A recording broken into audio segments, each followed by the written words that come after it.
you have a good holiday? Good. We did the whirlwind tour of 3 states. Oh, yeah. A lot of windshield driving. Lucky seat last night, so. I did none of that. What'd you call that? He didn't have to say anything, she just got. It would have been fun. Oh my God. Was that your mom? Janet, Yes. it was just that one image? Yes, that's it. Okay, I'm panicked because I couldn't find PowerPoint. I just dropped her off at the airport. Panicking. I'm just so used to PowerPoint. Just the image. I could put it in a PowerPoint if that's easier. Yes, No, I was saying. not necessarily. What's that? Right now, Yeah. What I don't understand. You still moving PowerPoints? Yeah, I hear you screwed everything up, We're Dave. back formatting. Actually, it's stuff. I got in there and made some adjustments, a couple random presentations. Yeah. Somebody needs to try to Jimmy John. Jimmy John's. Yeah, I already had that. Just so you know, it was on slides that borrowed from the budget workshop presentation that they're apart, so. If there's any, Slides have already been shown, Yep. I mean, if they're already approved once, so something you did quickly now and then. The spelling errors, the governmental wasn't spelled right. Don't worry about that. what kind of animation? I am the most non-animated. Oh, I played Every like, time. you should see it, Kelly. My things zoom in, they zoom out, they It's not zoom gonna up. like go. Like an airplane. Yes. Or anything like No, that. it's literally an airplane. Bullets flying from everywhere. Wow. Literally an airplane. Let's talk about Scene poop from pipes. back. Poop pumps. And then Zippy gets to, maintain them. He puts them in when they're clean, he gets to do them dirty. That's a good pipe. Okay, Jim, it's all yours.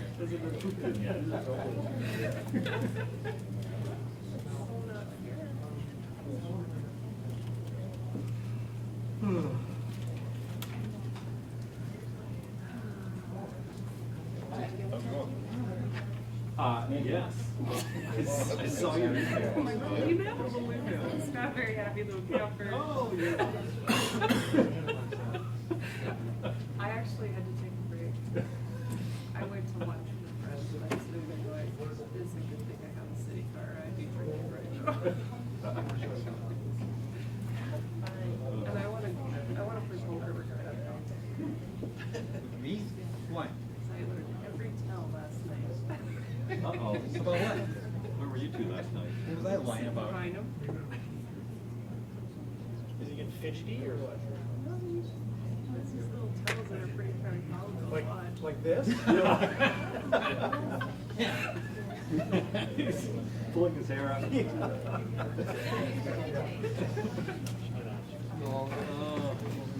Want to sit right here? Go to Vegas in the 15th if you wanna go with. Quick escape. No thanks.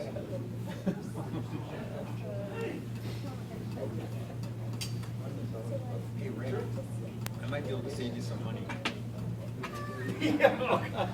Oh, here we Wow, go. I'm all Here we go. It's the old Public Works razzle dazzle here. We're here to serve you. And how are you gonna save your money? You know that shell game? 8? You find it will save you money. So Certain Sanitation was picking up an 8-yard dumpster once a day, 6 days a week. So based on that, we thought, okay, you better get a 20-yard dumpster, and then we'll pick it up twice a week. So we picked it up, I think, on Monday of last week. And then when we picked it up again on Thursday, it only had 10 bags in it. So we're going to cut back to once a week. I have a sneaking suspicion that we can probably get by once every other week. I would think so too. I thought twice a week sounded like a lot. Well, maybe once a week in the summer, so it won't sting so bad. I mean, we can monitor it. Yeah. Once every other week isn't big enough. That's not stinking, that's the smell of money. Every time I'm available to me. I mean, after 5. And sewers. Nothing but the Say that smell every of time I money. drive by a big barn, I what that smell like? It smells like money. Money to somebody. Money to somebody. Exactly. Yeah, that's fine, Jason. Yeah, I thought you'd appreciate that. Very good for us when we're doing emails and stuff. My question is, why Circle Sanitation? Circle Sanitation must have been picking that dumpster up and it must have had 3 bags in it. Every single day. You'd think that you would alert the customer and say, you know, maybe over servicing you. Right. Get over service. Absolutely.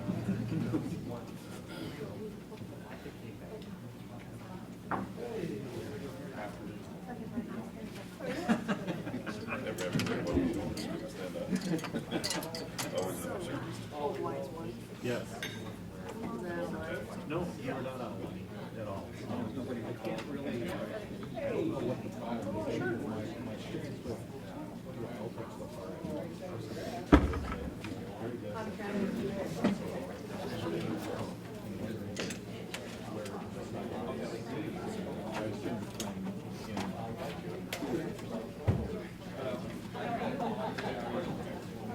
So, but I don't know. I don't know. Thanksgiving good?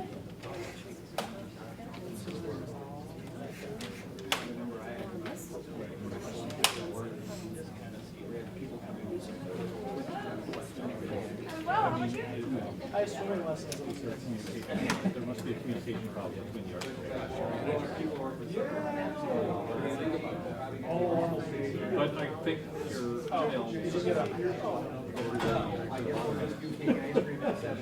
your post haste. So.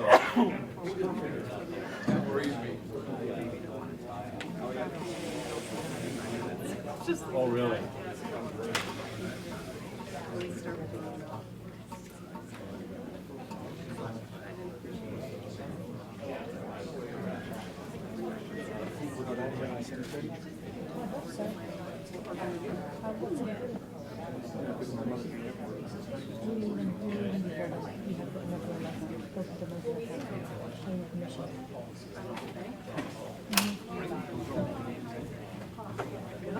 Anyhow, nothing will be able to continue. Where's she flying from? Oh, Atlanta. That's where she lives? What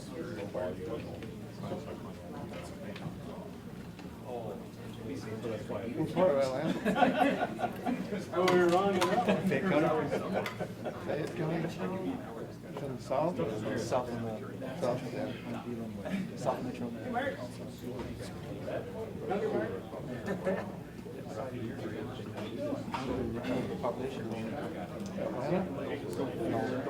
Metro Atlanta's like 7 mil Yeah. for her county. Oh, I don't know. I thought the northern counties were growing fast. I saw maybe it's Yeah.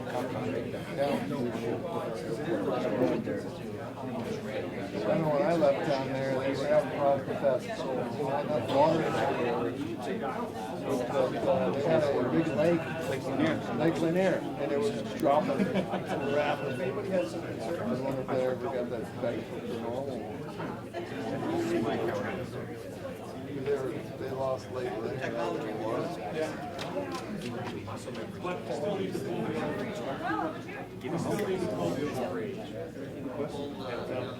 That's big. You've seen it? It's a big, like, huge. Going up that, I wait for it and go a couple times. Yeah. And what's that, and what is that They based upon? would get up to, little town there north of Atlanta, Allen, Yeah. Beautiful. Just the start of the Blue Ridge. Yeah, beautiful up there. The rugged country. Actually, it is Blue Ridge. It's just the start of the Appalachian Trail. Yep. It's good. Yeah, I used to camp. Go up there, go fishing. Yep. Yeah, it's a nice little town. Cars drive. Pretty cheap. They actually have Oktoberfest though. Yep, I've been in. I can testify. Well, thank you. Yeah, he's Irish. I was known to throw back a few. Do you drink now? No, not like I used to. My heart reputation. Well, I just, You know, a couple times. Yeah. I do one.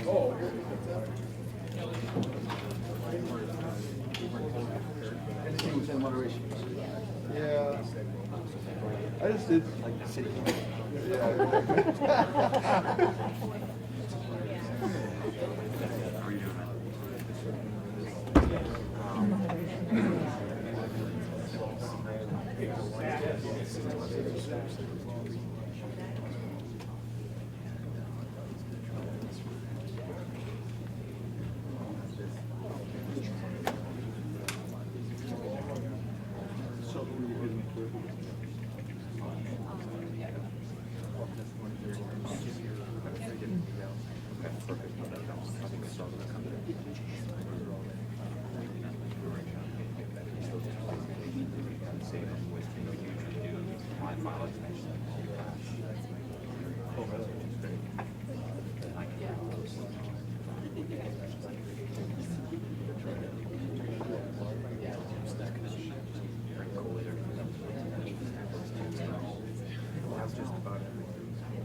Speak that way, and I said, you don't probably speak that way. So whatever you want.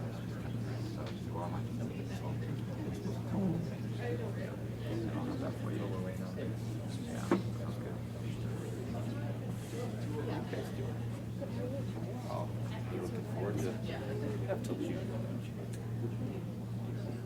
still things have to be done.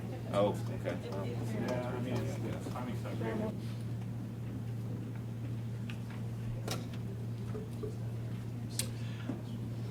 Good afternoon. Welcome to the November 28th meeting of the Committee of the Whole of the City of Minot City Council.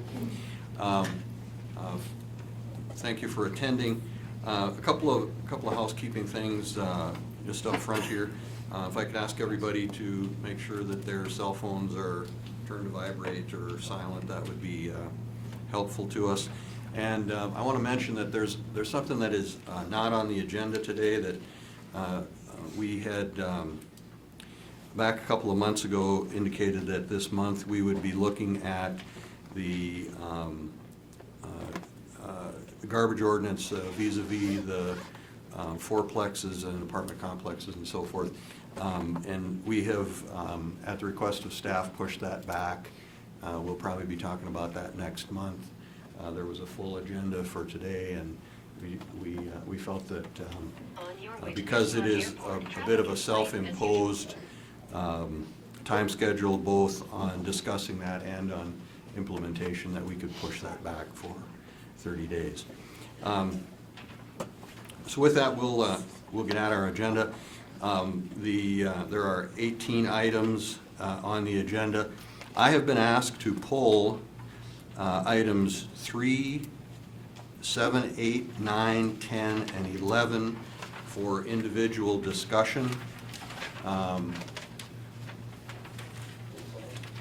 Pull 12. 13 and 14, please. Okay.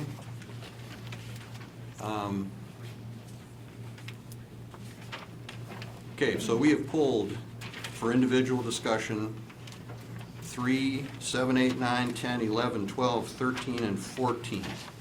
Are there, for those of you in the audience, are there any other of the items besides the ones that I named that you would like pulled for individual discussion?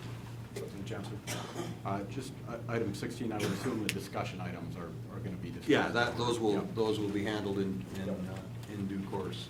Alderman Sitman?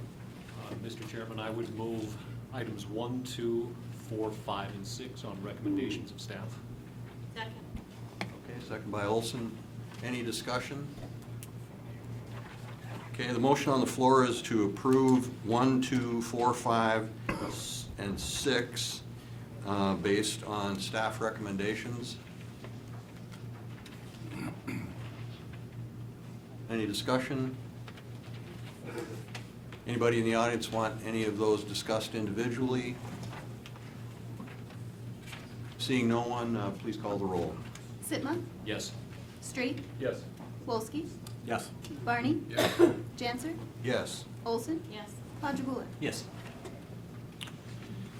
Okay, then we will move then to item number 3, the flood mitigation buyout structure salvage policy. Is there a motion? So moved. Moved by Wolski. Second. Second by Straight. Discussion. Alderman Wolski. President Janser, thanks. Maybe a question for Mr. Zakian. Have we been allowing salvage within homes to take place, or are we kind of implementing a new policy or giving body to a new policy here? President Jansen, it's a new policy, we have not per se been allowing. It's not We have not been allowing. We're both Yankee fans, we look out for each other. Thank you. I'll leave that one alone. I'll go back to answering the question. No, it has, again, this is part of what I'm trying to do to maximize the potential for program income that we can rechannel back into CDBG, DR, and NDR programs. It has been commonly just demolish the buildings, but recently I became aware there have been several homes and some businesses where after we acquired them and we determined they couldn't be auctioned, but could be demolished, that there might be items in there of a sufficient size and in good enough condition that where we could salvage them and accumulate them and auction them. Go ahead, proceed. We're talking cabinets, mechanical equipment, things like that? Substantial items, not, yeah, nothing minor, right? Not like doorknobs and stuff like So that. kind of architectural salvage type stuff. Yeah, exactly. If I could just follow up with a comment here, President Janser. John, thank you for bringing this forward. I don't know how many times I've heard over the last few years, when a home is acquired and somebody's, moving out and they ask, can we take our cabinets? Can we do these things? And they're told no. And to see the kind of the look on people's faces when they see quality items, cabinets, other things that are of value and would be valuable to somebody somewhere, and to then be told that they have to be demolished has been frankly demoralizing. And so I really appreciate the fact that you're bringing this policy forward, because I think this is just wisdom. This is good decision making. So thank you. Mr. Mayor? Mr. Zakian, one quick question for you. When we were talking to one of the, I think it was the church. Yes. We talked about this issue with some equipment they had, and at that time you said that whatever they took would have to come off of the purchase price. Does this change that? President Janser, Mayor Barney, no, it doesn't. And this also picks up on Alderman Wolski's statement. I can tell you, I can't speak from when I was not here, but it's actually a HUD policy that when you acquire a property, if someone says there are items in it, after we've agreed on a price, if there are items in the home that they would like to take, we can establish prices for those items, and it's reduced off of the purchase price we're paying. And then they're allowed to take them. So, and that will remain the same. This will be after we've actually taken control and acquired the property. So it's after the fact? After the fact. Okay, thank you. Okay. Any further questions for Mr. Zakian? Okay, so, Mr. Straight. Thank you, President Jesser. John, is this going to require a contract amendment with CDM Smith? Because this seems to be, it's new, but it's also new to CDM Smith's work with the city as well. So will that be something that will be a readjustment in their contract as a result of their additional work? It's a good, President Janser, Alderman Straight, it's a good question. No, actually, this is all part of demolition, so it's already built in. I'm just making it as robust and defined as possible, again, to maximize. There's no added cost on our end, or on, that CDM Smith will charge us for this. It's just an opportunity. I honestly do not know at this point. But I just see it as an opportunity for us to generate more program income and put more money back into the disaster recovery plans and activities. Alderman Sitma. Thank you, President Janser, and that was actually my next question here, just for verification, that any funds acquired from any of those auction items would go back into the program? Right back into the program, yes. Okay. Any further questions? Thank you, John. Okay, any discussion from the committee? Seeing none, I would guess we're prepared to vote. Please call the roll. Wolski? Yes. Barney? Yes. Janser? Yes. Olson? Yes. Padragula? Yes. Sitma? Yes. Straight? Yes. All right, that takes us to item number 7, the Fire Station 3 remodel project. Is there a motion? So moved. Second. Moved and seconded. Discussion. Alderman Wolski. President Janser, thanks. Kelly? First of all, yesterday I had an opportunity to go up and take a look at the property at Fire Station number 3, and it's clear that this should be a priority for the city, so I think the mechanism that we're using here to bring this forward and get it going is a good one. Kelly, I had one quick question. The engineer's report that you included in the memo and documents had a cost estimate of $2+ million, and maybe one even higher, and what we're seeing in the memo is maybe the $1.2 million area. Can you help me out again and just refresh what we're seeing in terms of the two differences? Chairman Janser, Alderman Wolski, that report that I put in there was the preliminary report that was done for the master planning for the airport. When we looked at that and we looked at all different scenarios, whether we were going to do a complete new airport station or if we were going to remodel it completely, we had decided that we were going to do a remodel. We brought it forward during budget discussions that we were going to do a complete remodel of the middle section of the building. And because of our financial constraints, I was asked to go back to our architects and ask if we could kind of redesign it based on a more constrained budget of about $1 million. And so this is why we're down at the dollar amount that we're at. Okay. Any other questions for the Chief? Alderman Sitma? Thank you, President Janser. Chief, if you can, when we had chatted a little bit, you were talking about the funds through FAA being originally allocated or wanted to use for this project. With this funding mechanism, would those funds or any potential funds for that cost sharing down the road then come back to the city, or how would those be allocated for this project? Yes, the funding for the FAA the allocations come in August, is what I've been told, their timeline, and then the money would be coming in September, and then that would reimburse the city if we get to the point where we need to go into the additional monies that you guys are looking to vote on tonight. The timeline that we would like to go forth with is a good construction timeline, so we'd like to move forward. We need to send the preliminary stuff to the FAA. They'll report back on our design and everything else, and then we would like to bid starting in February to open on February 28th. So then we can start construction in April, May, whenever frost comes out. Thank you, Chief. Any further questions for Chief Kelly? Seeing none, thank you. Thank you. Any discussion? Alderman Padragula. Yeah, I want to be very frank about this. I have mixed feelings about this remodeling. I read through the consultant's report very carefully, and I've spent a good deal of time over the years at Fire Station 3. And I'm concerned that this is another example of the city cutting corners. And in the long run, I think it may be more expensive. The consulting engineer says that if a project is remodeling is over 50% of the cost of a new building, that really the client should think twice about it. In this case, I think we're at 65% over the cost of a new building. I understand that we're in a financial, not quite emergency, but certainly crisis situation. I certainly applaud the efforts of the fire chief, her staff, and the city manager and finance people to try to keep costs under control. I am going to support this, but reluctantly, because I think this is another example of where we cut corners, where we cut back, and we pay for it in the long run. I've been to that facility. If you look at the drawings, if you look at the 60-some page engineer's report, there's significant issues.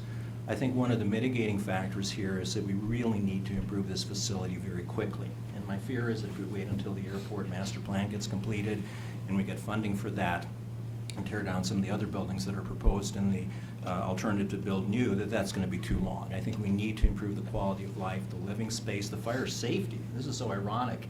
Here we have a building that doesn't meet current fire safety codes, and it's a fire station. So I think we need to move very quickly on this, and given the political and financial realities we're facing, I don't see an option.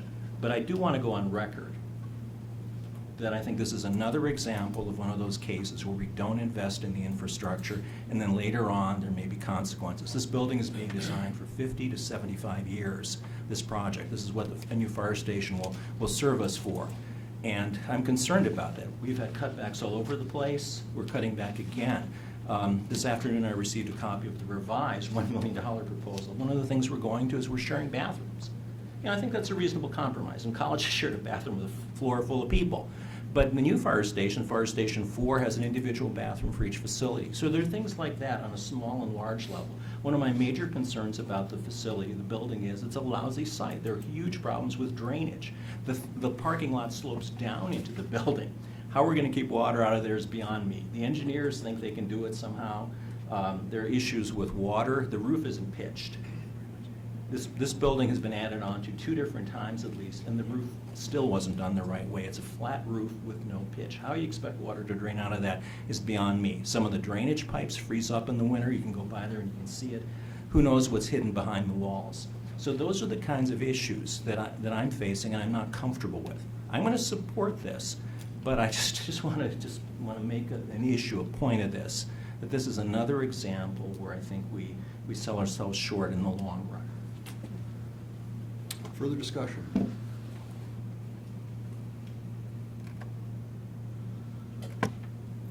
All right, seeing none, call the roll. Padragula? Yes. Sitma? Yes. Straight? Yes. Polsky? Yes. Barney? Yes. Janser? Yes. Olson? Yes.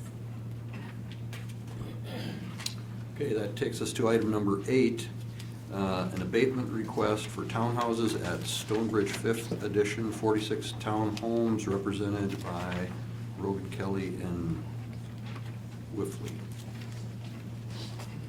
City Assessor. Yes, Mr. President, just a little background. On November 1st, that is the deadline for filing a tax appeal for the value year of 2015. So prior to November 1st, just a day or two, we received over 180 applications for abatements. I have nothing more to say other than in my mind, they're absolutely frivolous, but we have to go through the motions, so here we are. And I'm not even sure where to start based on what you would like to ask questions about. But the bottom line is, you should have all your documents and attachments on in your packet.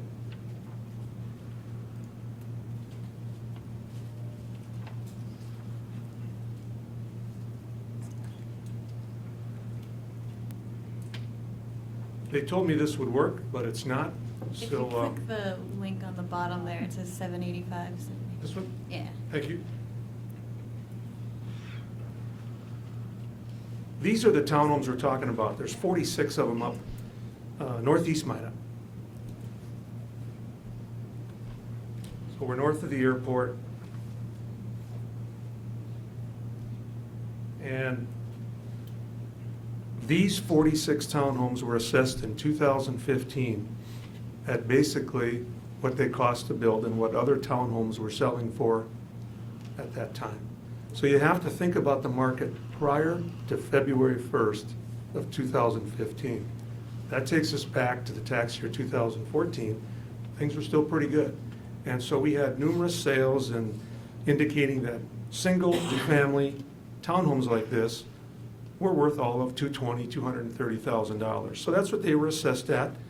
On some of your attachments that you may have looked at, we have sales that went back to that year. We reviewed that we have these assessed exactly where we have other townhomes assessed at. But this company has some theories on what these are worth because they own 46 of them.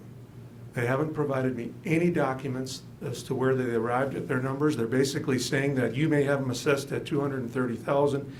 We want them to be taxed at 130, 119, 119, 119. They're basically asking for, it's approaching a 50% reduction.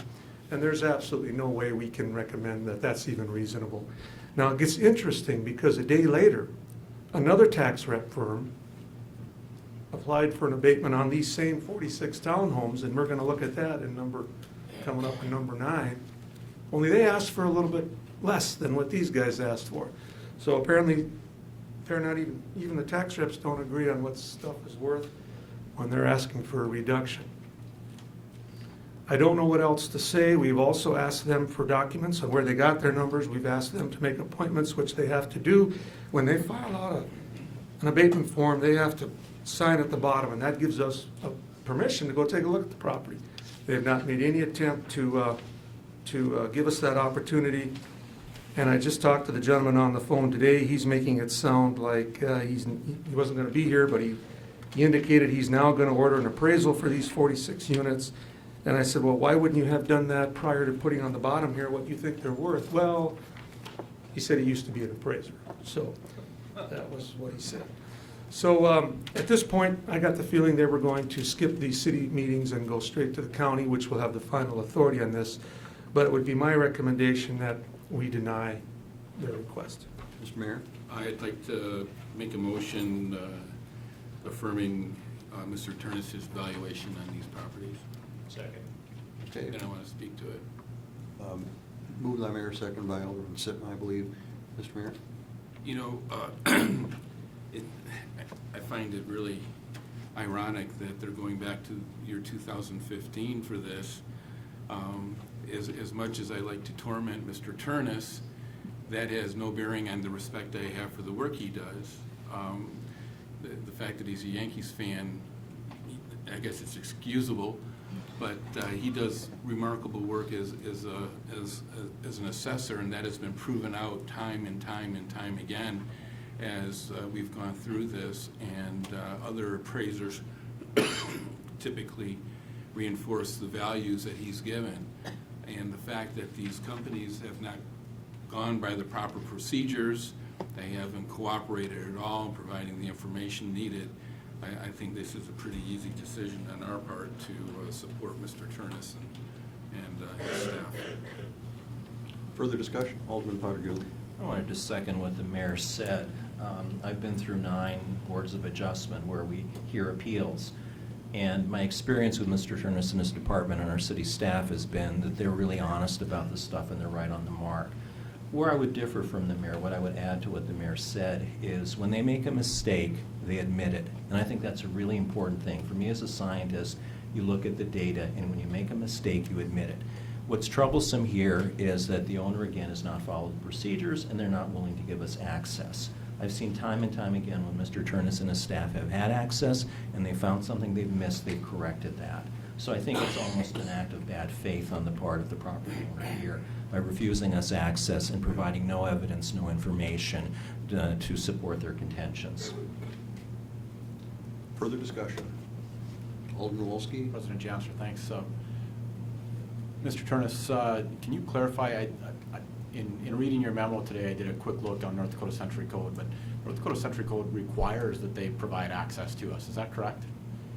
Yes, Alderman Wolski, it does. When they sign at the bottom of that document, it says that they will open the premises, I believe is the word used. And I've asked them in their original hearing to do that.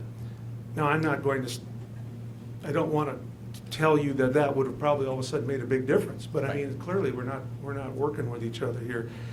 And I think more of this is going to come out in the future. I almost expect a class action lawsuit was what I've been told and what I'm hearing down the road. The tax reps have become very frustrated in this part of the world because apparently we do things a little bit more, I'm just going to say a little bit more above board, and we follow market value. And there's a lot of negotiating that goes on behind the scenes in other states. And they're quite frustrated with that. And he all but threatened me today on the phone that that's what they're going to do. And I said, well, you got to do what you got to do. But in this case, they're not working with us. That's correct. It's not being very helpful. I might also add that on a document that this company, when they built these 46 townhomes and applied for a 2-year exemption, They said on the document themselves that in 2014, they thought the property was worth $210,000. So I'm flabbergasted as to where the other $80,000 went per unit on these units in 1 year, 10 months. Thank you, Mr. Turnus. Any further discussion? Seeing none, call the roll. Barney? Yes. Dancer? Yes. Olson? Yes. Quadropoulos? Yes. Sitma? Yes. Straight? Yes. Wolski? Yes. All right, item 9. Similarly, an abatement request by Frederickson for C&K Consulting for 16 vacant lot parcels in Stonebridge Farms, 4th edition. Thank you, Mr. President. Here, what's going on is, this is a different tax rep company from a different state. And they have also been contacted or contacted the people who own the Stonebridge addition area up again, north of the airport. Just for those who might not be familiar, I believe this is the Armory. Am I right in that, guys? The National Guard Armory. So this gives you an idea where we're at here. Well, in 2015, again, tax rep company comes along and files a bunch of 16 abatement forms on 16 of these lots. And they're scattered all throughout here in this subdivision. And they're owned by a company called C&C Consulting. And they're telling us that, of course, we have those lots assessed at about $75,000. Again, we're back to 2015 assessment, meaning we were looking at the market as of 13 and 14, everything that happened prior to February 1st. So we've got these assessed at about $75,000 a lot. That's if they had paving and curb and gutter. Well, their request is for $25,000 a lot. $25,000, $25,000. We have, in your documents and attachments, you saw that I had given you a number of sales by various builders that had paid almost $73,000 and $74,000 for lots in this area. So where there are homes built here, about that time, those lots, according to our records, sold for $73,000, $74,000. We're at $75,000. Part of the differences there, we believe, is they were buying more than one at a time. So again, we think this is, there was no documentation as to where they got $25,000 from, why they thought that's all it's worth. They just filled out a one-page document and sent it in at the deadline. I would also add on these that even as of the last few weeks, some of these lots have taken a pretty good cut in price. We're going to be recognizing that for next year's assessment. We did drop some of these for the 2017 assessment already, based on what we knew, but these will be coming down quite a bit for next year's assessment. But they're 3 years early. I don't know how they can say a lot is only worth 25 when they were getting 74 for them, and even now they're selling for 35. So none of it makes any sense. I simply have to make a recommendation for denial. Okay, thank you, Mr. Turnus. Alderman Sitma? I would make a motion to deny all of the 16 abatement requests by Frederickson for C&K Consulting as recommended by staff. Second. Second by Olson. Move is to deny the abatement. Any discussion? Alderman Sitma? Just one quick question, Mr. President. Mr. Turnus, did they ever give a reason as why waiting until the last moment to file any of these, just out of curiosity? Well, I can speak to just process a little bit, Alderman Sitma. And I realize that we don't hardly get any abatements here in Minot. This is unheard of for us. In the old days, what used to happen was somebody representing somebody's property would come in and he'd visit with us and he'd say, well, what about this? What about that? Have you guys looked at that? And we'd say, yeah. And we would get together and we would look at the property card and agree that, yeah, it was that big and it had that many bathrooms or it had that many apartments, or this was probably the rent it could get. And everybody was on the same page. But there's a lot of companies out there right now that it's their job to go out and find tax savings for their clients. And I expect what's happening is they're actually calling these people and saying, hey, sign this letter, which I've got. Here's the permission to represent me. Sign this letter and save me some money. And so they they'll call throughout the year, when is your deadline for an appeal? And we give them that number, and then apparently that's what happened this year. They all had some secretary fill out the form, didn't write any data, and figured they'd work on it later. And that's why I do think we'll see some kind of analysis at the county level, which will be in a month from now. And the county commission will have the final authority on this. But again, how did you develop a number to put on this form, and now you're just now ordering an appraisal? It all seems very, very one-sided. Okay, thank you. Any further questions? Any discussion? Seeing none, call the roll. Sitma? Yes. Straight? Yes. Wolski? Yes. Barney? Yes. Janser? Yes. Olson? Yes. Ponchatoula? Yes. All right, item 10, an abatement request for 4 categories of parcels on the list, as listed for the 2015 tax assessment for property at Stonebridge Villas. 1, Stonebridge Villas. 2, Townhomes at Stonebridge LLC and Stonebridge Development Company LLC. All right, Mr. President, what we're dealing with here, I think I'm okay. What we're dealing with here is the same company that represented those 16 vacant lots in this area here. Now, what they're doing is they're applying for a discount or an abatement on the same 46 units that we've already addressed 2 agenda items ago. They're applying for an abatement on this apartment building, this one, and it could be, I think, this one, and all these garages. And they're applying for an abatement on all the other lots that are vacant that the 16 lots we just talked about didn't include. So again, no documentation. They did not provide an opportunity for us to look at the apartments, even though I went out there when they were built. They did not make appointments on the 46 townhomes, even though our residential appraisers were out there when they were built. We would have gone through and checked our measurements, see if we missed something. But now, what's interesting and that you should be aware of is in this middle stack of abatement forms are these 46 townhomes. This company's asking for them to be assessed at like $100,000, $30,000 less than the last tax rate. So now if I was an owner of property, you'd think I'd know who's representing me and what people are doing for me. I don't know, it seems like he's got 2 people beating the same bushes for him. And so it's something I don't understand. At this point, again, there's no documentation on anything. They're asking for reductions of 50 to 75% on the apartment buildings here.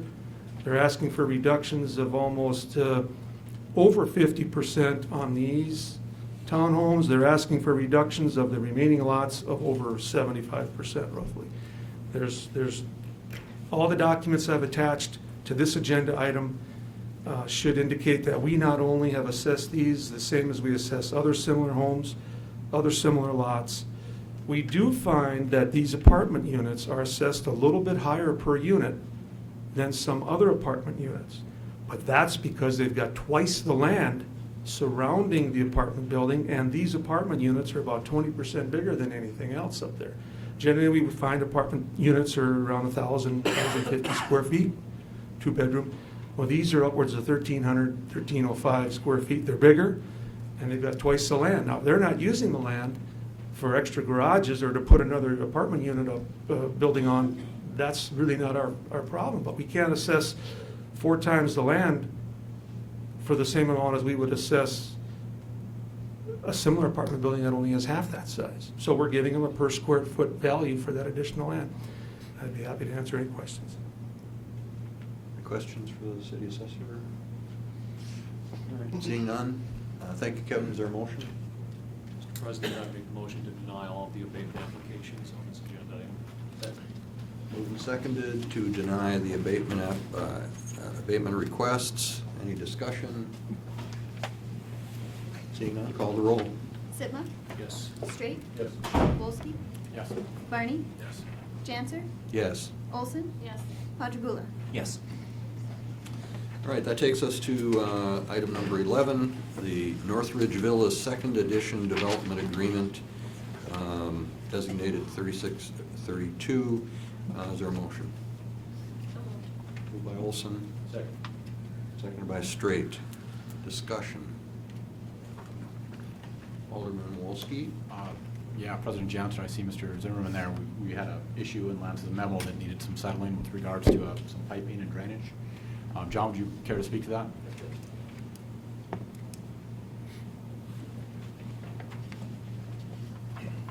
Thank you, Chairman Janzer, Alderman Mawalski.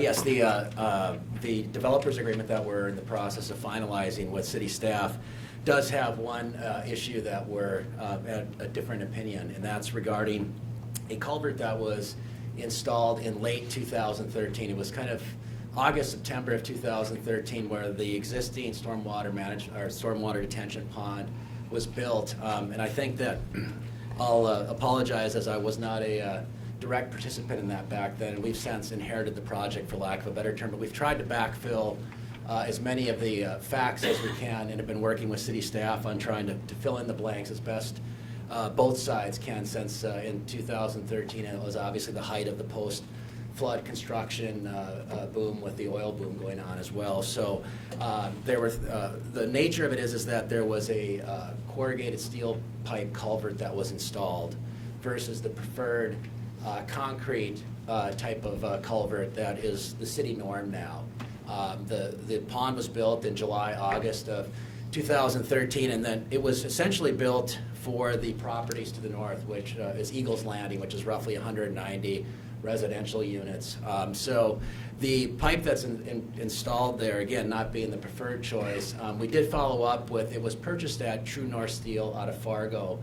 And in fact, we did, in further digging, we contacted and got some email information that we shared with city staff regarding the structural integrity of the pipe that was installed there, including the salesperson who's still with True North, who'd actually come up, amongst other things he was doing, had done a on-site forensic inspection of the pipe back in summer of 2014 after it had been installed. So the detention pond was professionally engineered by Moore Engineering. It was professionally constructed. And the reason that I think there's a little bit of gray area with respect to the Northridge overlap is that the Eagles Landing folks had approached the people doing the Northridge dirt work and the Northridge contracting at that time to use them to build and install that detention pond that had been designed by Moore Engineering. So there was, I guess, a synergy, and obviously, again, trying to use available resources. We were also informed in digging through, we tracked down the person who's now in Minneapolis that was involved with it at the time that made the decision to go with the corrugated steel pipe versus the preferred concrete pipe, is that they actually had to send a person down to Fargo because steel pipe wasn't even available around here, and the wait on concrete pipe at that time was roughly 4 to 6 weeks, is what was told to us. And contacting the salesperson at True North Steel, indicated that the pipe that was installed is also DOT grade, although there's no vehicular traffic over this embankment, if you will, and the water flows are seasonal, but also indicated that based on their experience and technical specifications, they would expect this culvert to have a lifetime of 50 years. I know in the city memo that the city engineer referenced roughly their experience is 20 years, but I think that we can agree that it's decades. It was, again, professionally engineered. It was installed with Class 5 gravel underneath and backfilled with Class 3 gravel. There were no corners cut if you go back and look at how it was constructed. And if you also look at the fact it's been through 4 winters, including last winter where there was significant runoff and is performed as engineered. The thing that we have a hang up with is that as it is now, we're requesting that the requirement that it either be replaced or coded be deleted from the developer's agreement. We feel that this is an unnecessary cost on something that was installed properly, is structurally sound, and again, an added cost that, as sort of the last people standing, if you will, the developers of Eagles Landing are long gone and such. It seems to be falling into our bucket, if you will, as just being the folks with Northridge and trying to develop that now. So our request is that the language that's referred to as requirement 2AI regarding the coating of the existing corrugated metal pipe be removed from the developer's agreement. I guess our understanding is that the request needs to come before this committee and ultimately the city council. We did have Houston Engineering look at what the cost of digging up the existing pipe and replacing it with the preferred cement pipe, that would be roughly $15,000, and then it was upwards of $34,000 for a resin coating solution, which seems to be the preferred route by the city at this time, although I think that they would probably be willing to go with the cheaper option. I guess part of our problem is, again, we feel this is an unnecessary expense, and in the whole context of what we try to do with the project and doing things the right way, the most notable thing, I think, is with buying the adjacent acreage to create the greenway and actually build the trail system and such. I think we've demonstrated that we've been willing to go the extra mile, but we just feel that this is a unnecessary and unreasonable ask, if you will, of us from city staff with respect to the developer's agreement. So I'd be happy to take any questions at this time. Okay, I'm going to have the city engineer come up and speak to this, but I guess, are there any questions for Mr. Zimmerman before we begin? I think more of a comment. I'm going to reserve my judgment until I hear from the city engineer. But I've in the past been critical of this project. And I wanted to point out that I think this is the kind of settling of the details that I wish I had seen 6 months ago earlier. And I feel for you, Mr. Zimmerman. You inherited this project, and this is an adjoining project, actually, that you're having to clean up after. But, you know, I'm seeing some good movements on your part and trying to nail down some of these things. And I wanted to be fair and point that out and you know, appreciate that. There's still a long ways to go, and I'm not sure how ultimately on second reading of the final ordinance I'll vote, but I think we're seeing some movement. I'll be very curious to hear what the city engineer has to say. Thank you. All right.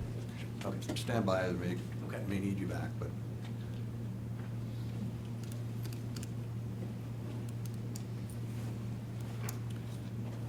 Thank you, Mr. President. Well, first, let me say, you know, we're going to own up to a couple things here. I mean, back in 2013, when we had kind of the Wild West going on, between the two projects and who was doing what and who was putting in a pipe, and that all kind of got lost in translation. So a couple years later, we finally find out that this concrete pipe that was supposed to be there is a corrugated metal pipe, or CMP. So, you know, we'll own that. The other thing, though, that I wanted to point out, it's not so much the pipe integrity that is at question. What I'm really concerned with, or why this part is in front of you, if we start deviating from our approved standards, I don't know how I'm going to look the next developer in the eye and say, well, it's okay for you to do this, but not this guy. So the data that I've seen on this pipe, it's 42-inch, 14-gauge galvanized steel. It's going to operate just fine. We have seen in our soils around this part of the state, corrugated metal pipes will deteriorate much quicker than in other areas. Around the mall area, all those pipes we're going to have to replace. They're about 20, 25 years old, and they're completely shot. Now, that's a $9 million project we're going to have to look at. So our risk is relatively low here. However, this will be a city-owned regional detention pond. So from staff standpoint, we want to make sure that what we specify gets installed. As a solution, what I have offered up is pipe can stay in place, but I think it should be coated. There's many different coatings you can put on these pipes. What Houston Engineering has come up with is a resin or a PVC coated option, very expensive. In my opinion, that might be a little bit too much here. I would be comfortable with something that's more like a coal tar pitch, basically a belt and suspenders type of solution where you're going to get some life out of that galvanized. This pitch that you put around it would probably give you another 10 or 15 years on top of it. So that's why this is in front of you. You know, Mr. Zimmerman's done a good job working with us on this, but I just can't approve something based on what they're coming up with. Lance, so the pitch, do you have any idea what the cost of that is? It's relatively cheap material. I mean, it's stuff you can get at Menards or Home Depot or something like that. It just has to be applied on the right conditions and thick enough to really get a bang for your buck. But I don't know exactly. That was on how the much interior of the pipe? In the interior, correct. Okay, and then we're talking about a 42-inch pipe. All right. thank you for that information. Any questions for the city engineer on the issue? So at this point, this is, as it stands, what's before us is to approve this with the provision that they have to change it out or do some, meet the spec, essentially, is what you're saying. That's correct. And so the specific language that we put in here, the developer shall coat or line the existing corrugated metal pipe that drains the detention pond with material that prevents rust and corrosion. The material shall be approved by the city engineer, and the work shall be completed before any certificate of occupancy are issued for any structure within Northbridge Villas. So essentially, the project can keep moving down. You can start building houses in the spring after all the approvals are completed, as long as that goes through council. We're just asking before we grant C of Os that this pipe be coated. Okay, so some kind of pitch coating would be approved? Yes. Okay. Okay, thank you. Any further questions? Alderman Pottergill. Thank you. Just to make sure I understand this, the concrete that you're originally proposing is like 50-year lifespan. The pipe that's in there now, just the corrugated, looking at 20, 25 years by your estimate. And if you put the pitch on it, it would be another 15 years. So we'd be looking at 50 years versus 25 plus 15, about 40 years. Is that correct? Correct. Thanks. Okay. Okay. President Johnson. Oh, Alderman Wolski. Thank you. Lance, just to clarify some things, we approved this pipe when it went in the ground in 2013. Is that correct? Mr. President, Alderman Wolski, we would have approved a concrete pipe back in the original approvals. Okay, so the fact that a corrugated pipe went in was an inspection issue. Correct. So what we should have done and what didn't get done is after all the infrastructure was done, we did not inspect that detention pond, so we missed it. Okay. Possible before Monday to get us a solid estimate on, because there's a little disagreement, it sounds like, between you and John based on the material or the coating. Can we get a solid number on that prior to Monday in terms of, before giving this the final approval, knowing, if it's a $500 coating versus a $34,000 coating or whatever the difference is? Is that possible? Mr. President, Alderman Wolski will attempt to get a number. I'm going to assume it's probably in that $5,000 or $6,000 range at most. That's the ballpark that you're estimating. Okay. I think your labor cost is probably going to be the decider in that one. Okay. Like I said, I think it would be appropriate to have some clarification for what the material is specifically, so we have an idea of what type of burden we're asking of the developer in this case. So prior to Monday, I'll support this tonight in the current language, but that's information I'll be looking for on Monday. Okay. Any further questions? Thanks, Lance. You're welcome. Any further discussion? Alderman Straight? Thank you, President Janser. Lance, I appreciate you owning the process and what went south here. I'm a little uncomfortable from the standpoint that we're owning it as the city, that we made a mistake. Mistakes happen, but now we're trying to turn around and push this on a developer to clean up our mistake.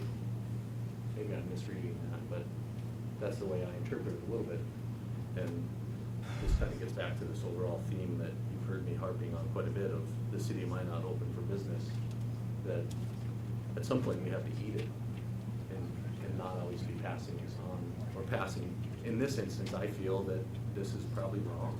I understand Lance's professional opinion that, yes, we need to save taxpayer dollars in the long run, but passing this on to Mr. Zimmerman, I'm a little uneasy with, I guess, is my discussion.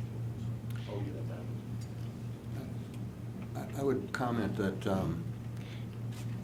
we're not in the Wild West days anymore, and I would presume that if the contractors were told that, or the developers were told that they needed to put in a concrete pipe these days, we would go and inspect it and ensure that it was there. I think the fact that this is in the ground and in place has a bearing on our decision here, and so I think we should bear that in mind. going down the road, I don't think that means we change the specifications or the standards that we have in place. Alderman Potterville? Just to clarify that, if we could ask the city engineer a question, just to be sure I'm solid on this. When this pipe was built, was the specification that it'd be in concrete? Did the developer know that? Mr. President, Alderman Padre, yes. Our city standard is always concrete pipe. Thank you. All right. Thanks, Lance. Any further questions? Any discussion? Just a quick comment, President Janser.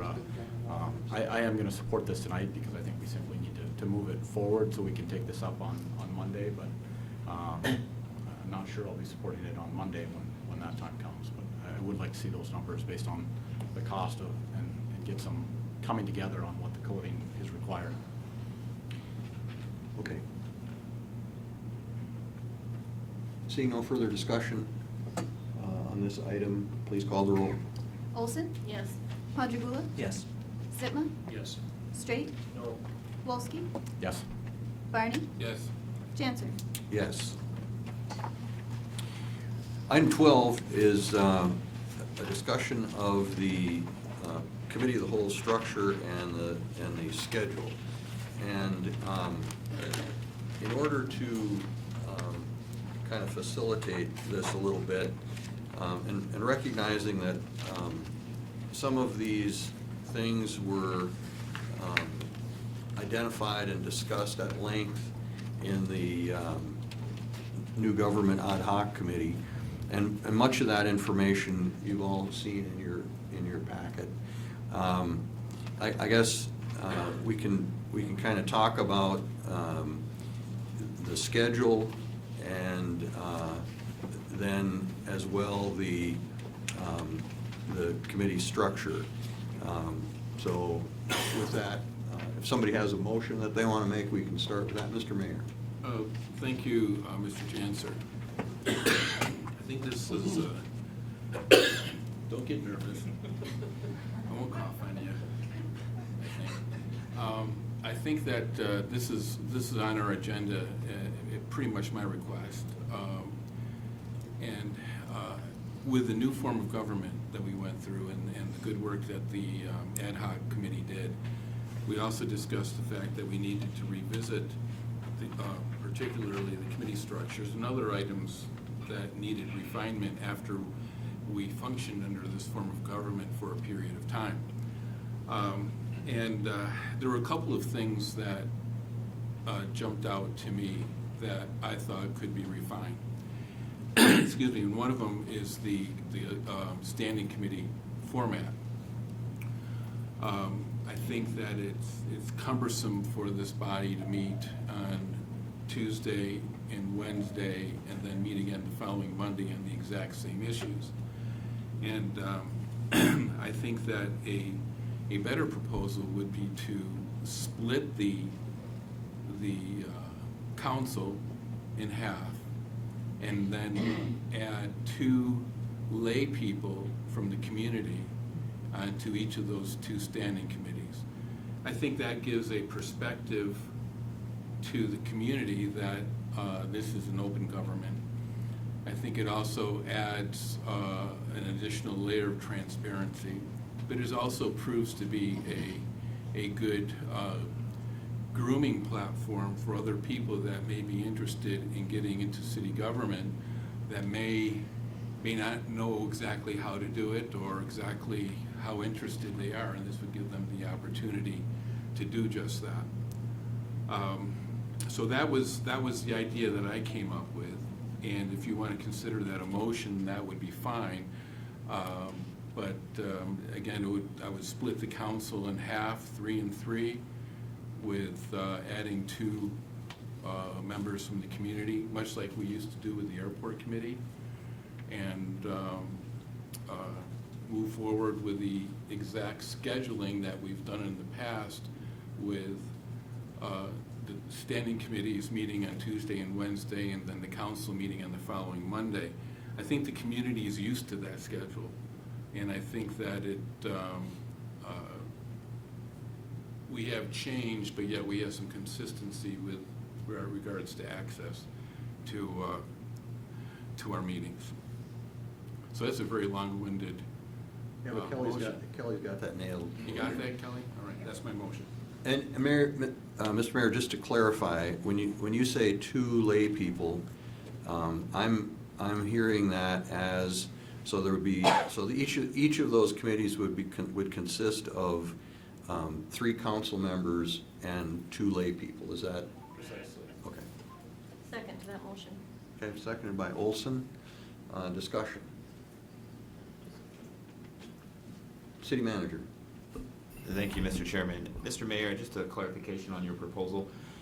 The committee structure that we've been operating before had actually 2 days of meetings of committees, but there were 4 committees. Are you suggesting with your motion that we just go to 1 committee of each day, or actually go back to kind of what we had in the previous, where finance and improvements? And I think that having 1 committee meet is adequate. Okay. That's so you would fold in as you know, as staff sees fit. Okay.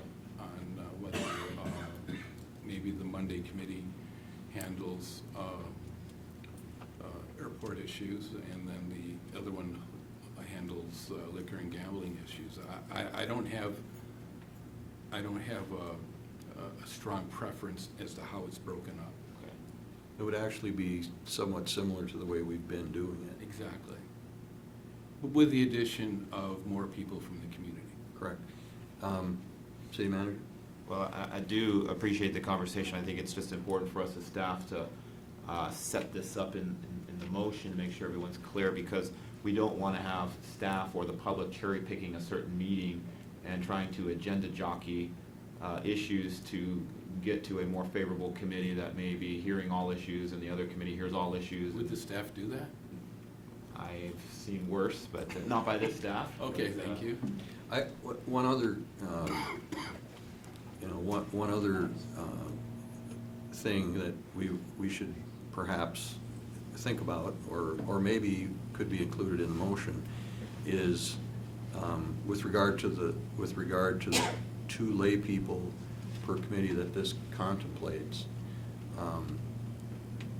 Mr. Mayor, did you have in mind how those folks would be selected? Would they be appointed by the mayor? Would they apply and be selected based on expertise? I mean, I guess. My thoughts on that, Mr. Janser, was that they would go through the same application process that we do now with the Planning Commission and other committees that we have, even the ad hoc committees. And then the mayor could recommend appointments, but then it's confirmed by the council. Okay. That was And how would I you want to, envisioned it. would you want to include that Sure. process as part of your? You got that too, Kelly? All right. Okay. And is that agreeable to the second? Yes, it is. Okay. All right, further discussion. Alderman Wolski? Sure. Speaking a little bit to I think, our city manager's concern with, and I think generally, the framework of this is something that I talked about at the reorganization committee a year ago, or a year plus ago. I thought that there is some value in bringing some citizens into this process. Perhaps grooming people who may be interested in running but aren't ready to take the full commitment. But in watching this process over the last few years in our old committee structure, I did often wonder from the outside if the decisions on which committee particular agenda items ended up on was arbitrary. It really looked to me like we don't have a firm method for determining what went in finance and improvements and what went in public works. And I'm very hesitant to support this idea without developing a framework like that, so there is a lot of clarity to where the business should properly go. And then on top of that, I have another concern, and this is, I think, just an agenda item that is generally, I've been kind of wanting to talk about it, but I do think we need to improve the process by which we make notifications available for available committees, and let the public know that there are opportunities to serve on these various committees, because get that question on I would say, a semi-regular basis. You know, when did this appointment take place? I didn't know it was available. And so as a part of this conversation, if we are going to approach something like this, and I don't think I'm going to be able to support it today without having some of these details worked out, but I think generally like the concept. But I think that would be one of the conditions that would earn my support eventually is really, you know, ironing out some of the appointment, publication, and notification process for those available committee positions when they come out. Mr. Chancellor. Oh, Mr. Mayor. Excuse me. I have no input as to how the agenda items are split up, and perhaps what we could do then is have the staff work out a process, so how agenda items are addressed, and have that ready for Monday night's meeting, so we can pass this on, and then with their input, we can look at what they think is the best process for determining which committee agenda items go on. I would note that, you know, I've always depended, as chairman of the Finance Committee or chairman of the Public Works Committee or whatever, you know, I think we've always depended on the staff to place agenda items where they obviously belonged or where they seem to fit, and that most of the time I think has worked. But having some kind of guidance for that process certainly would be fine as well. Mr. Mayor? I agree with you completely, and I think the best example of that occurs almost on a monthly basis when we consider the requests for budget amendments for public safety items. You have a public safety department, but it's a financial matter. So does it go to Public Works and Safety, or does it go to Finance? And that's kind of the conundrum. But I think that Mr. Berry and staff can maybe come up with kind of an algorithm for determining where the agenda items go. Okay, thank you. Alderman Olson. Two different comments. First, I certainly do support this.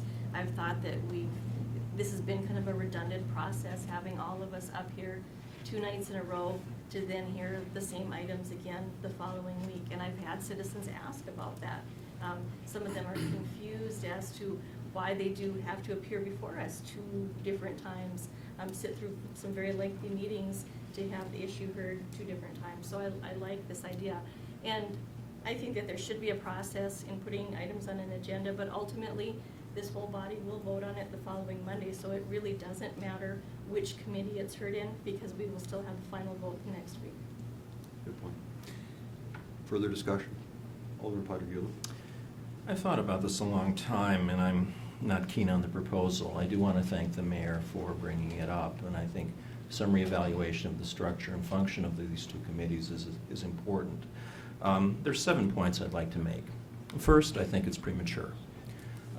We've had this new committee system July, August, September, October, November, right? 5 months. I think we have a little bit of a sense of how it works, but I think it's a bit early to make major changes. Second concern I have is we have an election coming up in 6 months in which more than half of the members of this body will change. After that election, I think we will have a period of stability. The terms will be 3 years and 4 years for those people continuing to serve.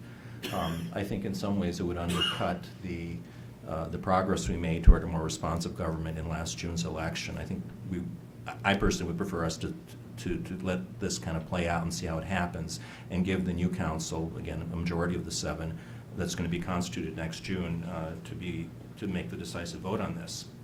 Third point I'd like to make is that I agree there is a lot of overlap between the issues that come up between both committees.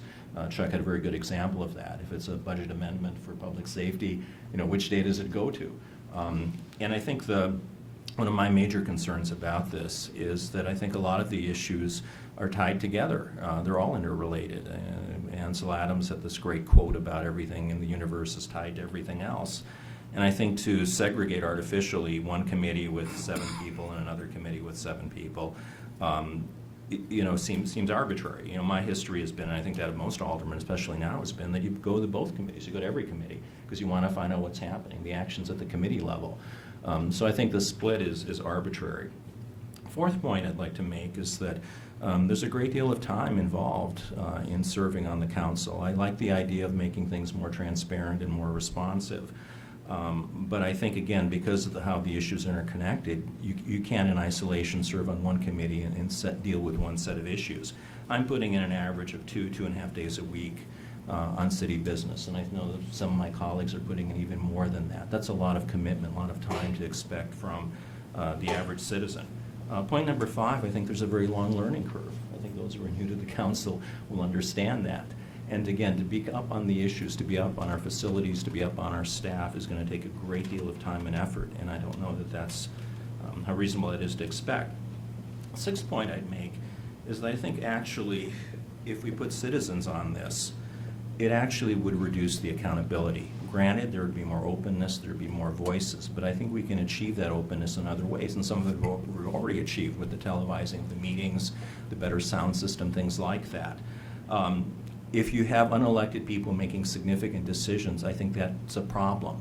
As Alderman Walski said, I think we're going to have to make it more public, the openings we have. We're going to have recruitment campaigns, probably things like that. But I really, if one of the things the citizens told us last June was they want more accountability, I think putting unelected people in charge of committee, or not charge, well, it could be potentially in charge of committees, but certainly on committees is problematic. And the final point I'd make is that I think there are other issues that are probably more important than how stuff is divided between the committees. The mayor made a point, or Mr. Janser made a point, of how many of these things were discussed at the Change of Government Committee. Back last September, I wrote a 6-page memo with 20 specific concerns. Some of these were heard by the committee, some were acted on. Some I won in a sense, I'm glad. And if I didn't win, if those proposals were adopted, that's fine, at least they were talked about. But many of those issues weren't talked about. And I think they're probably, if we're going to talk about changing committee structure, I think that they're more important.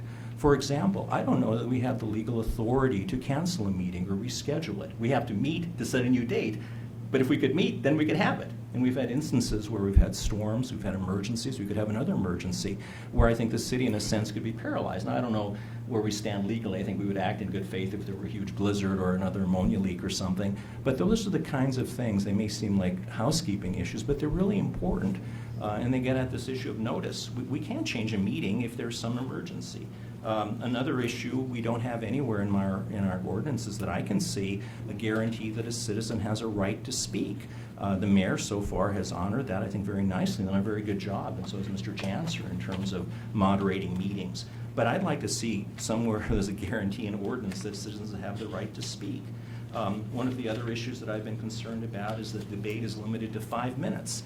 If there are fewer of us, these issues are very complicated we're facing. Why are we limited to 5 minutes? Again, the current chair has been very good with that, but I think there are times when we violated that.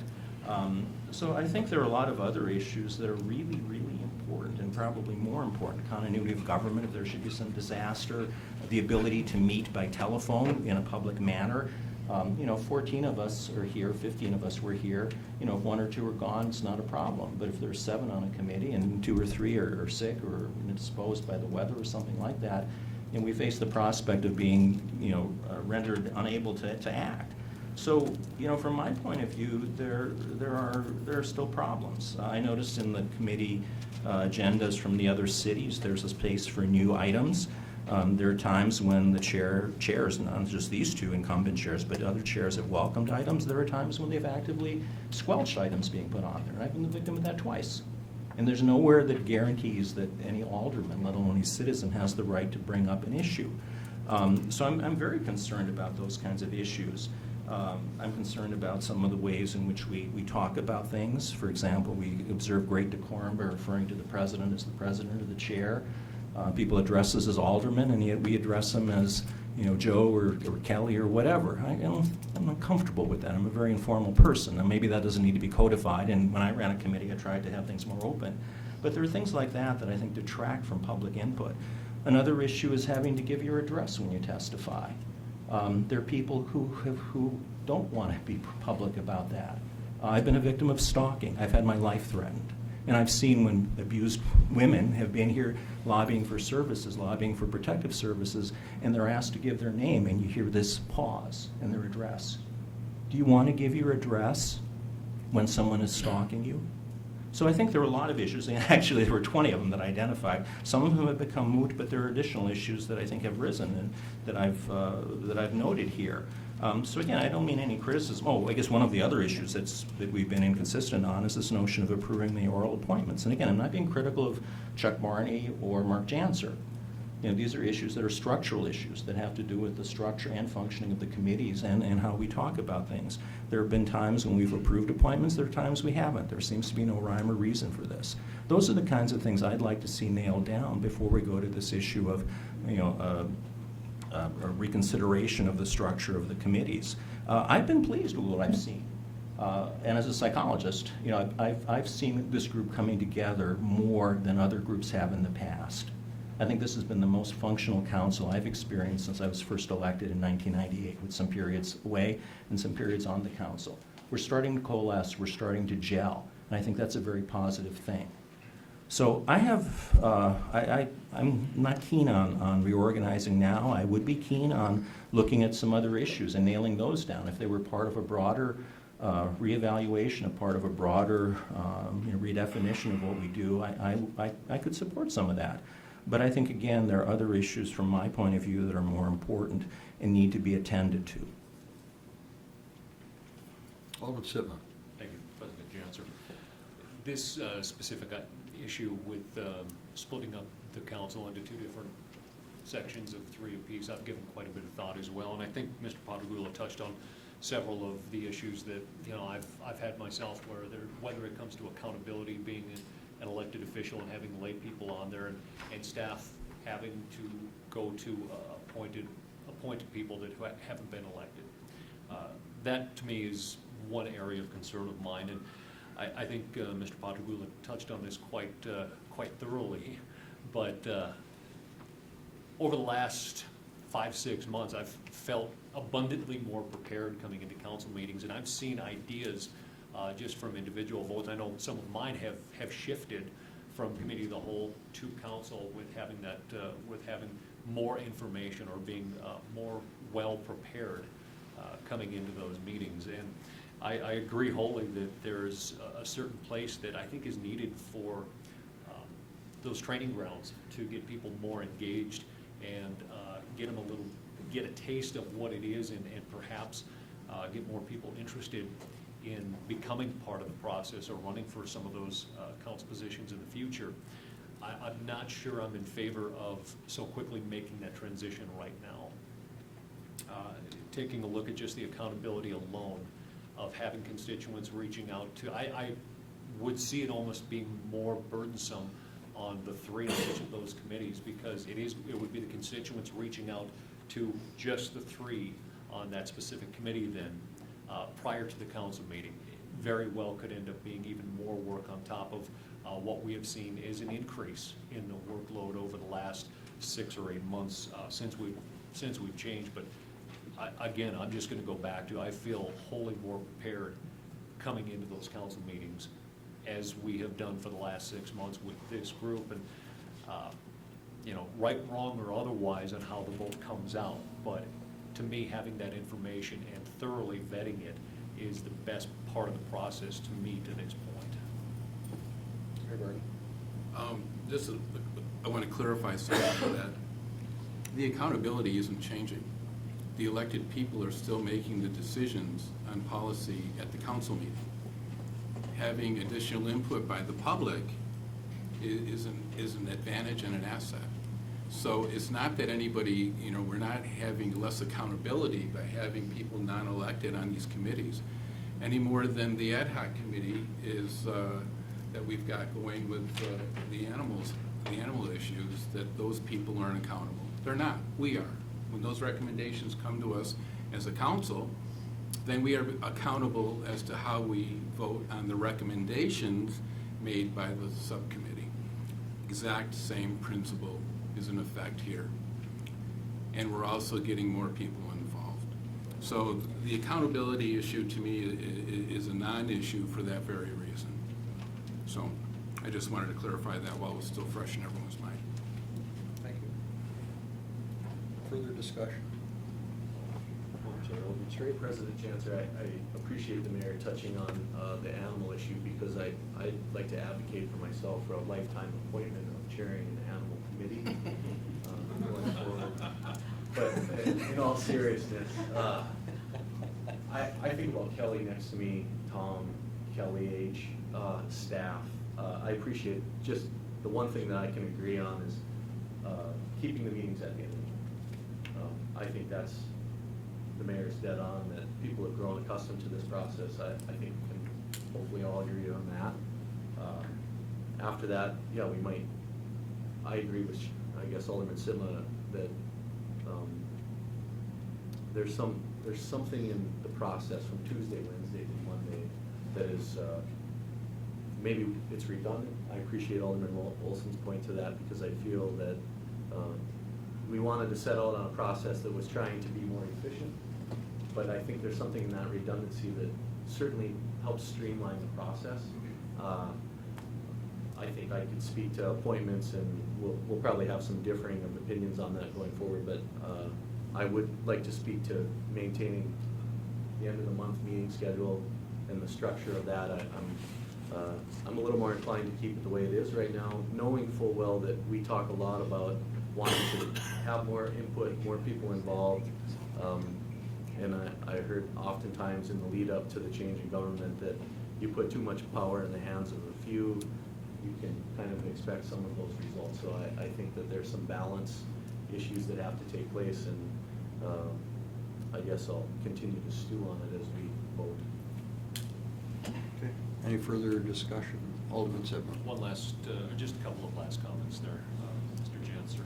And I'm not about to suggest an ad hoc committee by any means. Well, you're beyond it. I fully realize there is always opportunity for improvements in efficiency, and even talking with some of the city staff over the last couple of weeks, there's times where some of the issues that have come up that need immediate attention, whether it's change orders and things of that nature of greater magnitude that can't wait till the end of the month. There are those areas where I look at there could be some improvements in efficiencies down the road. Perhaps the answer isn't always just a special city council meeting to approve those different change orders or whatever the issue might be that comes up. I think some of those can be identified as we continue down through the process. I just think we're a little too early, even in this new reformation, to pull the ripcord on it just yet.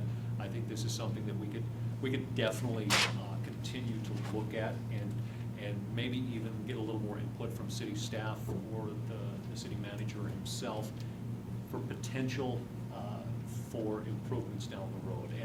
And I realized that talking with former city manager Stopp in the past that our city is designed right now with all of our departments in the meeting schedules and things like that for the end of the month meetings leading up to city council. But again, just going back to the efficiencies, there's always opportunity. I think we just need to further refine that down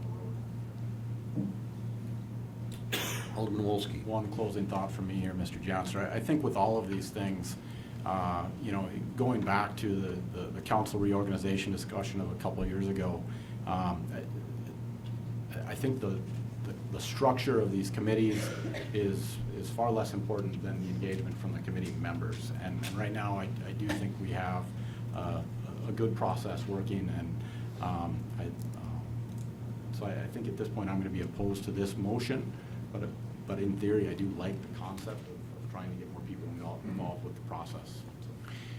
Okay. I would like to point out that there are a couple of things in this motion, I believe. One is the committee format. The other is retention of the same schedule format that we've had. Yeah, it was. So that being the case, it might be appropriate for us to divide the issue and have a vote on each of those, and I would entertain. So moved. Okay. And is there a second to that? Motion to divide? Yeah. I'll second. Okay. And is that, city attorney, is that good discussion, or? Mr. President, the motion to divide doesn't. Doesn't? Okay.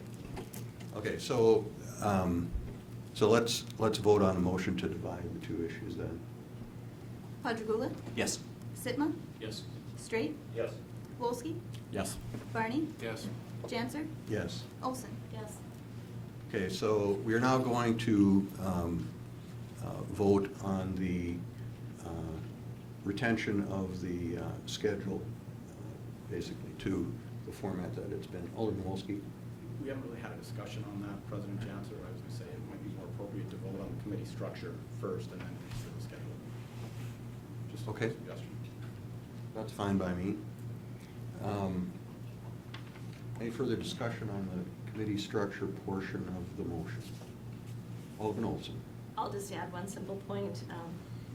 We have a planning commission that is appointed and not elected, and we do take their recommendations very seriously. We do vote on them ultimately, and sometimes we follow the recommendations and sometimes we don't, but we do have a full planning commission that are not elected but are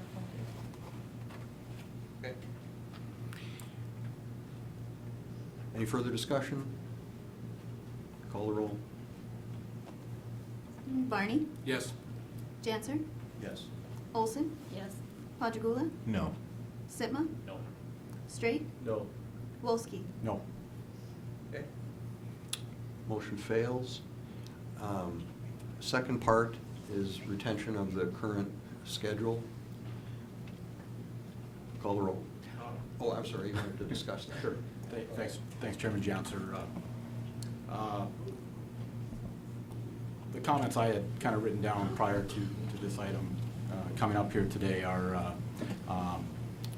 we've got a very formal structure in terms of the agenda items that are brought forward by staff, and we act on those, and we've got that regular business, and I think we've got a very good system for getting that business cleared and out of the way. And on the schedule, you know, if we were to make any adjustments to it, really the only thing that I would consider would be based on staff input, because to me, that's, you know, if we can find an efficiency or an improvement to what we're doing, then great, I think we should adopt it, but I don't think it's really in our court to decide where that efficiency might be or if it's possible. But one thing I have noticed is maybe a need to set aside some additional time to have these discussions, to have these, you know, sort of higher level issues brought forward outside of trying to accomplish the regular business. Because I have found that when we get to these committee meetings, there is an urgency, and I understand, to get through the business and get through these things as quickly as possible. But I think it tends to distract from the opportunity to discuss some of these things a little more free-naturedly, I guess, and to have these organic discussions. And so, you know, that was one of the concepts that I wanted to bring up is maybe it's appropriate to add a working meeting where we dig in on policy pieces that aren't a part of regular business and aren't a part of clearing regular business. I'm not going to add that as an amendment at this particular point, because I think we need to get some clarity for staff in terms of when the next meetings are next month and what we're going to do next year. And as another point, and again, this is business that I see not taking place at these meetings, but I think I would like to see, is, you know, we all sit on various committees out there. We've got President Janser on Task Force 21, and I think MADC. I myself sit on the Minot Area Commission of Aging. I think we've got Alderman Sitma on Visit Minot. These are committees that we are appointed to as liaisons for the city, but we very rarely get a report back from what's going on in these organizations. And so, you know, I sit up here and I don't have a clue what's going on with MADC. I don't have a clue besides what's going on with Visit Minot, besides what ends up in the papers. And I think it's appropriate for us, as, you know, we are ultimately sanctioning their activities through the use of through the appropriation of tax dollars. I think it's appropriate for us to start having a larger sense of what's going on in these other communities or these other committees and organizations. And and again, the last thing I want to do is add time to these meetings and further burden, but I think this is information that's being missed, and that would add to the context of a lot of these decisions, and, you know, provide folks in town a lot more opportunity to see what's going on. So I think I would just add that as thoughts, but I'm prepared to support the motion to continue the schedule. Alderman Pottergula. 2 points. First of all, I wanted to very strongly agree with Alderman Walsky in terms of setting aside time to discuss the broader issues. That actually was very close to number 4 on my list of 20 things I wanted to see. I get the sense, again, that sometimes we rush, and a lot of the issues we can't rush on, we shouldn't rush on, we should reflect on, and that's part of the value. It may not be very efficient, but I think it's part of the value of talking about them maybe 2 evenings, you know, a week apart. It gives us a chance to reflect, to think. And I don't want to get in the way of being efficient or taking care of business, but I think there are times we need to step back, and I think the stepping back may be best done in a different meeting or a different format from the routine taking care of business. So I think, Josh, you said it wonderfully, and I very, very strongly agree with that. The second point I'd make is that I have the only concern I have about the scheduling is that I wonder if we have enough time between the initial discussion of an issue on Tuesday or Wednesday and the disposition on Monday. And I asked this of Mr. Berry, and he gave me an answer, and I'm still not sold on the answer, to be honest with you, Tom. What I'm concerned about, partly what I'm concerned about, is that if we decide something on Wednesday, staff, like today, for example, Lance was asked to come up with some data about the pipe coating and how much it costs. He's going to have to scramble. And knowing most of our department heads, they're going to bust their butts to try to get the information. And I'm wondering if maybe giving them a little bit more time between the decision point would be helpful. I don't know. Tom said no. I don't quite remember what his rationale was, but I'd like to hear it again. That's the only reservation I have about having these meetings Tuesday, Wednesday, and then having a full council meeting on Monday. City Manager, do you want to respond to that? Well, thank you. I was just, sorry, I mean, my impression is that sometimes it's helpful to have a deadline, but that's... Well, thank you, Mr. Chairman, Alderman Padrigula. And I'm trying to reflect on which conversation at what point in time we had on this, but it's vaguely familiar. And I think if memory serves, I may have mentioned that, yes, it is something that the staff have been accustomed to doing. That was something that we do scramble from time to time, depending upon the request from the council or the detail of the nature of the request. And sometimes that can be difficult. But in most cases, I think that you've seen in years even that predate me that's been working. Would it be nice to have more time? You bet. In some situations, more time would allow us an opportunity to maybe do more vetting or get more solutions, finding, or any of those sorts of things. The challenge with that is we already have a situation where we meet once a month as a city council. So if we miss that deadline as a council, we throw business another month behind, and that's the real concern. So moving committees up maybe would give you that time frame, moving council back would give you that time frame, but that creates issues as well that need to be reconciled. I appreciate Tom's answer. I guess the one thought I had is that, again, I've noticed in the past that we've had lots of special council meetings, like to approve a new business coming into town or some urgent contract or something. We haven't had many special meetings. Now, you know, there has to be a balance, I think, but that might be one way in which we could kind of split the difference here. You know, maybe we postpone some things. I agree. If you wait a whole month, a whole cycle, that's problematic. So it's a balancing act. And if you, as our delegated chief manager, feel it's okay, I'm comfortable with that. I don't want to add more complexity to it. But my heart does go out to the city staff who sometimes are asked to come up with all sorts of issues, or particularly when we're dealing with a constituent or somebody coming into town where we have to work out some deal. To work out a complex deal between Wednesday and Monday is a challenge sometimes. And that's the one thing that troubles me about this. But, it's worked acceptably, and the alternative may not be worth the extra effort at this point in the change. So I'm okay with that. Okay, further discussion? Seeing none, call the roll.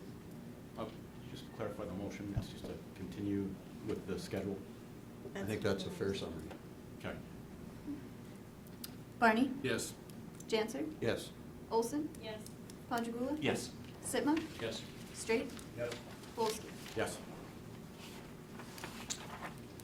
Okay, that brings us to item 13, which is to look at an authorization for an allocation number 1 substantial amendment to buy blighted properties and to create a small business loan program. And I believe Mr. Zakian is prepared to speak to this. I guess before we do that, is there a motion? I would make a motion. Moved by Sipma, Second. second by Straight. Mr. Zakian. Thank you. Let me start by pointing out, because I know I've been here many times before you, and I've discouraged you from talking about substantial amendments. So in fairness to all of you and for transparency, this is the original grant that you received back in 2012. The rules that came with that grant were a lot more liberal and less threatening to do substantial amendments than the NDR is. For instance, the biggest one is that there's no scoring. So there'd be no threat of rescoring if we make this application for a substantial amendment. And then the process is a lot simpler. If you were to give me the green light at the council meeting on Monday, we'd still have to go through the actual process of drafting the amendment. That would come back to you. We would then have to do a 30-day period where the public could weigh in on whether they liked it or not. We could, if we wanted to, hold a public meeting during that 30-day period, and that's not required, but I would certainly encourage where we could allow the public to have dialogue. So it's a lot more compact time frame, a lot less hoops you have to go through. So I just want to, in fairness to all of you, distinguish the two. We're at the point with this grant. Now remember, we've had this grant now for 5 years. So we're kind of at a point where all the original programs that were envisioned have kind of run to their ends. And what I've been trying to do steadily and responsibly is bring them to conclusion because we've met the needs that were identified. So for instance, there was one program that was providing a certain set of down payment assistance for new homes. We now have the more robust and more liberal and more flexible program that you have already approved for the NDR program. So we don't need that program anymore, and there has been no demand for it in over a year. We did have a voluntary acquisition program in the first allocation. What that means is we can't use eminent domain, and we could not buy properties that people didn't want to sell. And it was for a certain defined type of home. That's run the course. There has been no use of that funds for more than a year either. So those are just a couple examples. So we've reached a point where we have a substantial amount of money left where we can now redeploy it. The other difference, which is why we have the time to do this, the other difference between this first allocation and allocation 2 and the NDR is that there was no congressional statutory deadline on the expenditure of these funds. So these funds are not subject to the September 30th, 2022 deadline that we have for allocation 2 and for NDR, which gives us the flexibility to try new programs. Now, what I have been trying to do is listen to you, listen to the public, and try to get a sense of how we could redeploy some of these funds to address issues that have been raised. And the two that have come out very clearly have what you appropriately, I think, termed, there's a series of zombie houses, houses that basically either have not been touched or have only been partially touched since the flood, and they are causing serious concerns. So what I'm suggesting on that side is that we set aside $800,000 to begin a process of acquiring those homes. Now, the reason we have to set this up as a new program is twofold. I would suspect we're going to, if we approve this, we're going to work arm in arm with the finance department and the city attorney. And a lot of these problems we may have to proceed to condemnation for a variety of reasons. Well, that's same as eminent domain. So remember, this was a voluntary buyout program that was approved in allocation 1. If we're going to make this work and have teeth in it, then we have to make this what's called an involuntary buyout program. So that as a last resort, if we have to address what is becoming safety concerns, we can condemn. And we could use the HUD funds to do that. The second piece is we do not want to reward, at least in my opinion, homeowners who have not maintained their properties. Or their lecterns. I think we're okay. It didn't hit my foot, so I'm no disability. I know Kelly was beginning to look at me. So we do not want to reward these property owners for not having maintained their properties. Now, the original program, the voluntary program, we were using pre-flood value. Now, what HUD says is you can set up a program, and as long as you're consistent, you can either use post-flood value or pre-flood value. So what I'm proposing, if we go forward with this, is that we allow the ability to do condemnation if necessary, and that we use post-flood value. And that also will allow us, the assessor, to further discount what may be appraised value based on his experience and expertise. Again, that's allowed. And if it's all right with you, President Janser, I'll stop for that one and then go to the second one, so I don't totally confuse you. And if you want to ask some question on this one, I'll be glad to. Okay, let's see if there's Alderman Sitman. Thank you, Mr. Zakian.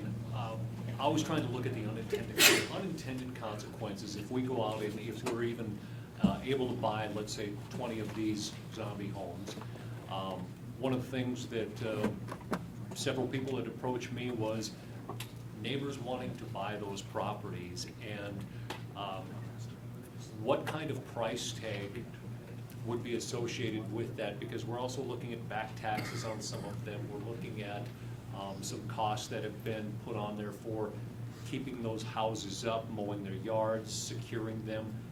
Is that also bought down through this program? Because essentially what I'm asking is, if we buy out the house and the property, there still might be a substantial or potential price tag on there that makes that lot unaffordable for somebody else to come and buy or take care of, so that the city doesn't end up with owning more properties kind of mismatched throughout the valley. It's a good question. The broad answer is that for certain purposes, and actually I kind of anticipated you asked me that question, so that's actually in the scope. That one, it's called neighbor, I'm sorry, I'm drawing up. It's a program where you can allow the neighbors on each side of a property to acquire it. And you can take into account that they agree to acquire it, for instance, to keep it as green space. And then you can discount the price. And you can take into account, so we can make it so it's not onerous for them to do that. Mayor Barney? I think that's included in the documentation you provided, that exact example where the blighted land, or the land isn't blighted, but that property is offered to be split between the adjacent landowners. I think that's already in your documentation. Yes, Mayor, it is. Okay. Alderman Potter, you. Question and comment. First of all, question. Do you have any idea, I mean, this is just a very rough idea even, of how many of these zombie homes we might be able to, or put it this way, how much of an overlap is there between the zombie homes that Kevin listed, I think we were like 45 or 47 a few months ago, and what you're proposing to spend $800,000 on? That's a good question. Let me first point out by saying that, again, remember, this is flood money, so it has to be flood connected. So I'm aware that some of the homes identified were actually outside of the flood inundation. So this will be outside of the buyout area that we're currently using for the flood control projects. But it'll be inside the flood inundation area.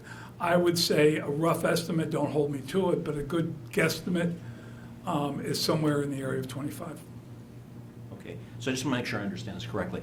So we're talking about homes that we're not necessarily taking for new flood projects, for dikes and walls and things like that, but homes that have been impacted by the past flood and are still, very unsightly and a hazard. Yes. So we're dividing them up a little bit. Yes. It's not like we're taking homes for a dike, we're also remediating what happened. This is a totally new program, and it'll address exactly that.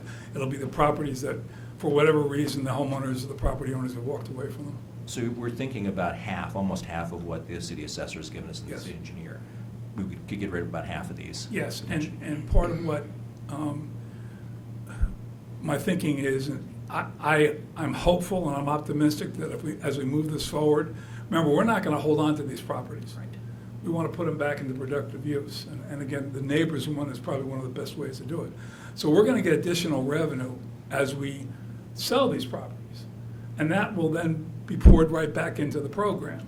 So conservatively, based on past experience, we're going to invest $800,000. We probably can generate another, when we dispose of the properties, again, taking into account discounting for neighbors and things like that, we can probably still generate another $300,000.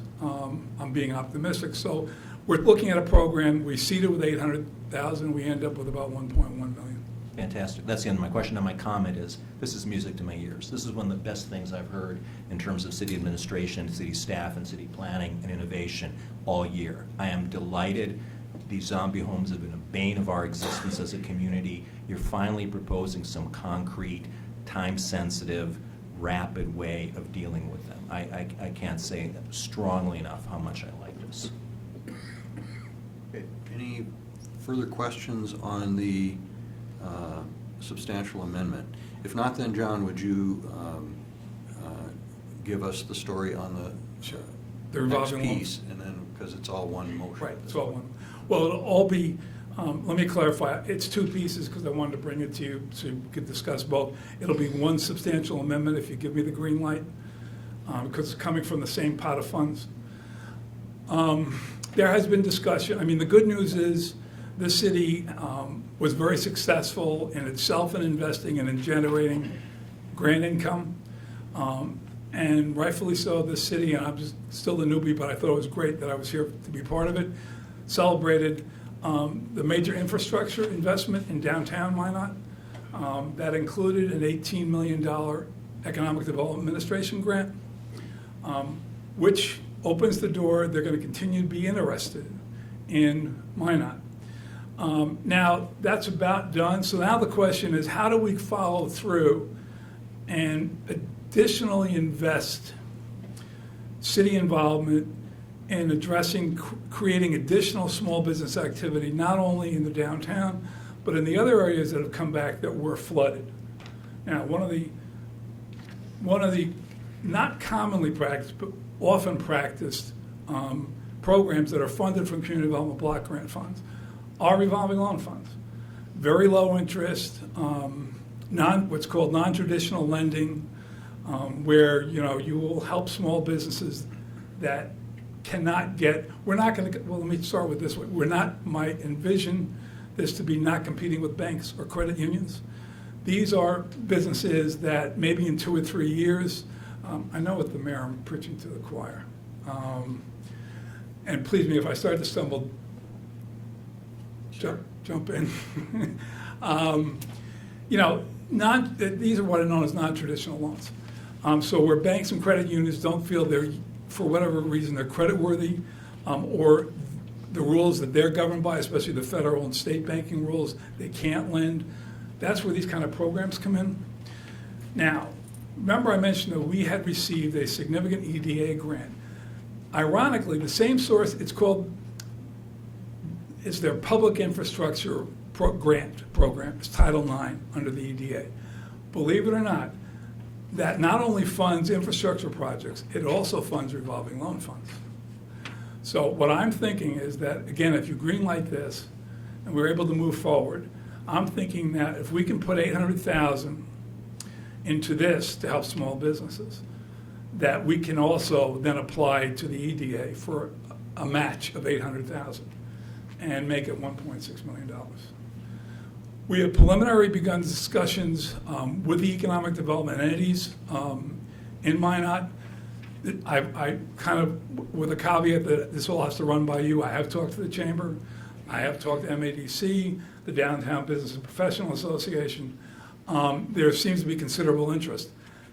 Another subject for another day, but it also, I think, distinguishes one of the challenges that we picked up in last week's IADC, the International Economic Development 2-day course, which is we need to focus on what are called bigger ticket items, which is what is envisioned for the Magic Fund and MADC. But at the same time, we need to balance that with some focus on the small businesses.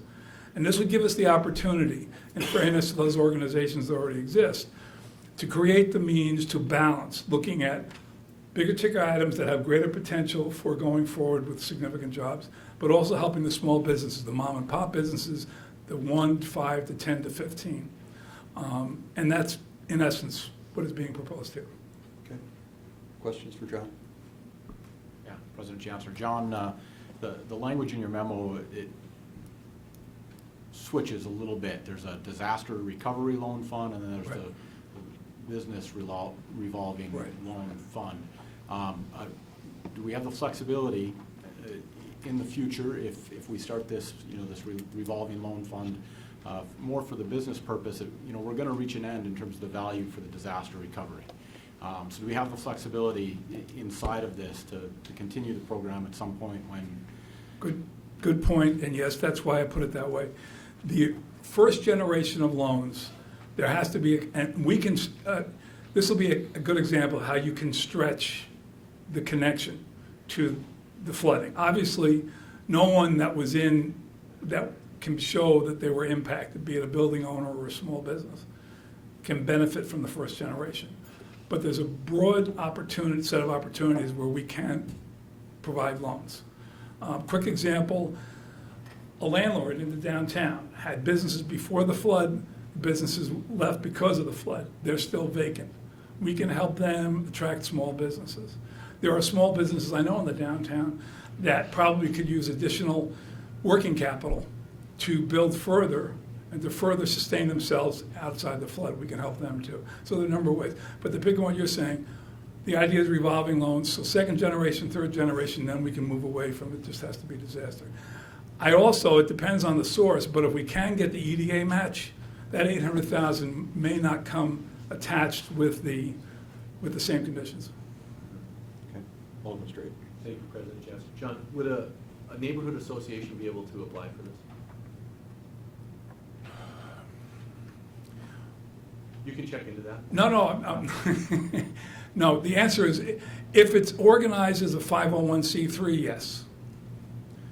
HUD's definition of a small business is what the SBA's definition, which is up to 500 in most cases. HUD's rule also allows you to include 501c3s as small businesses because they see that as job generators. So yes, we could include the 501c3s in this revolving loan program. Thank you. Okay. Further questions for Mr. Zakian? Seeing none, thank you. Thank you. We have a motion and a second. Is there further discussion from the committee? Call the roll. Sitma. Yes. Straight. Yes. Wolski. Yes. Barney. Yes. Janser. Yes. Olson. Yes. Ponchatoula. Yes. All right, item 14 is the draft of the gathering space criteria and criteria waiting for city council guidance. Who's up the bat? Okay.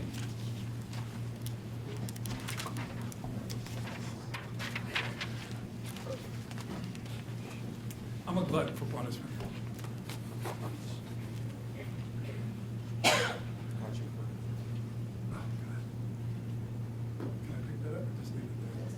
Just leave it there. And I just use the clicker. So let me I don't want to keep you, but just to set the stage. The normal way HUD CDBG DR funds or HUD CDBG funds are used for what are called public infrastructure projects is the funds are not used to acquire the property. Now, in this case, because of other circumstances, we're now at a point here, ourselves and you as the council, where that reality is not the case. We have to, in addition to building the gathering place, we also have to acquire the property. There isn't much precedent going back in HUD annals in terms of this type of engagement. So in a way, this is it's good and challenging. It's good in that we're blazing a new path. It's challenging in is that we have to make sure we stay within the confines of the rules while we're blazing a new path. Now, we have gotten to this point, as previously shared with you, we down-selected based on a defined area to 3 sites. High-level criteria was used for that basically came out of the action plan. It has to be at least, somewhere between, well, we promised 2 acres, so it's somewhere between 1.9 and 2.1. It has to be able to have sufficient funding after acquisitions, demolitions if necessary, site improvements, relocation if necessary, to have more than sufficient funds out of the $6 million to be able to build what we said we were going to build. So it was those high level that got us to the point where we're looking at 3 sites. And that comes to this point. Now, what HUD is going to expect us to do is to use a set of criteria to review the 3 sites that we have concluded are the most likely to meet a more specific set of criteria, and to weight those criteria. And that's why I'm here tonight. I'm going to show it to you, and I certainly encourage and welcome your input.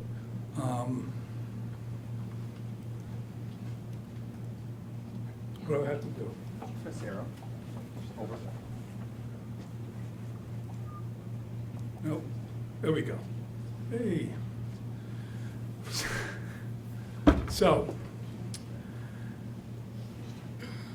the criteria that has been drafted as a result of input from a technical review team that has included Alderman Straight and the city manager and the planning director and the city engineer, the Parks District and the Downtown Business Professional Association, and CDM Smith and myself. What we're proposing is a criteria that has these factors: public input, costs, connectivity, accessibility, environmental consideration, historical consideration, economic impact, and visibility. There's a reason for this. Before I get to the percentages, there's a reason these are all in here. These are the primary factors that HUD expects us to consider when selecting a site. It also reflects what we've envisioned as a community in the action plan that was approved by HUD. Now, clearly, the 2 most important factors in criteria, regardless of what we're doing, are public input and what's known as the necessary and reasonable assessment. The necessary and reasonable assessment are the costs. So it makes sense that the public input, since it is so important, it's always been a high priority for this city, that have the highest percentage than the others. So that's been proposed at 30%. Again, costs, not total factors, but they do play a key role. Whatever site we ultimately select, we're going to have to demonstrate to HUD that we did a reasonable vetting and we determined that it's, for a variety of reasons, that the cost for the site we pick is necessary and reasonable to accomplish this project. And then all the other factors we've proposed as being equal because they all play an equal role. We have cited, for instance, in the action plan, the importance of the economic impact. And by economic impact, what we're saying is where this is situated and how it is utilized and how it is structured can have a benefit in attracting more consumers, more attention, and potentially more investment into the downtown. HUD is very, very, and I'm sure you've heard this many times before, the 2 things they are very, very focused on is to take into account all the historical ramifications for any site we acquire, make sure that we're addressing them. We have to weigh the timeline and the process that we involved, if necessary, in addressing historical considerations. Similarly with environmental, we're going to have to assess how these sites stand up against any environmental considerations. For instance, if there are structures on the site, asbestos, lead paint, that type of thing, clear sites, whether we're going to have to be concerned about brownfield remediation or not. And as long as we demonstrate that we're taking all these into account as we deliberate, they're fine. The connectivity and accessibility and visibility ones, that goes back to what was stated and envisioned in the action plan. And that was input from the community as a whole. People wanted to have a sense that there'd be a new place in the downtown as a gathering place that would be readily accessible from throughout the downtown and through other parts of Minot, and makes connections, logical connections, historic connections to the other areas, not only in the downtown but in the city. And then visibility, we're creating a gathering place that has to have a strong sense of community, basically a combination of celebrating the city but also being a place where people can come. It makes sense that whatever site ultimately is selected has the most visibility, not only within the downtown, but in terms of access. So that's how we got to this point. And that's the underlying basis for the criteria. I think I might have gone through this whole, I've probably covered everything that, I will share with you, we have, as we promised you, we have set 2 meetings. You may have seen the flyer we're putting out. That is going to be an ad in the Minot Daily News on Thursday. We've circulated it today to all the businesses in the downtown. You may have seen it's already posted here. We're going to continue to circulate it. It's up on the website. We're going to do 2 public hearings, public meetings, one on December 5th, one on December 14th. We're going to lay out this, the logic behind it, how we got to this point. The planning department is putting together renderings that will show, just visualizing, not very generic, what each of the 3 sites would look like as a gathering place. We're going to open it up for questions and give them answers, and we're going to ask them to vote. Tell us which of these sites you would like to see. That's the public input, and that'll be 30% ultimately. We're also going to try to maximize this, and again, this is something that HUD really encourages and likes. We're going to, for a 2-week period, online on the city website, provide the same level of information and encourage people, if they want to vote online to give us more input. And we envision that being closed either the 21st or the 22nd of December. Because we still want to keep to the timeline that we promised you. We would make a recommendation to you from the Technical Advisory Committee for your January council meeting. This I already explained to you. Connectivity I already explained to you. Same thing with the environmental, economic.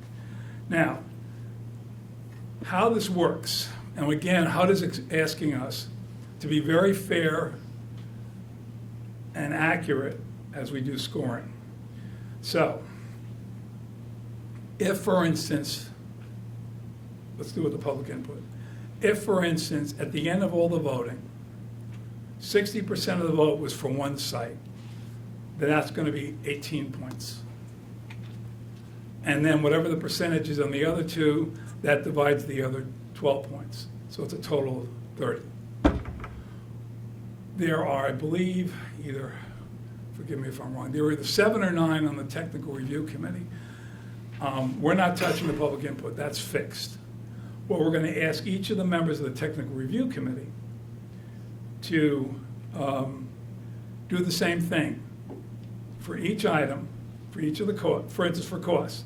We're going to ask them to determine which one is the least costly to the most costly, and within the 20 points, go across and score them. It's for a total of 20 points. And do the same thing all the way across for all of them.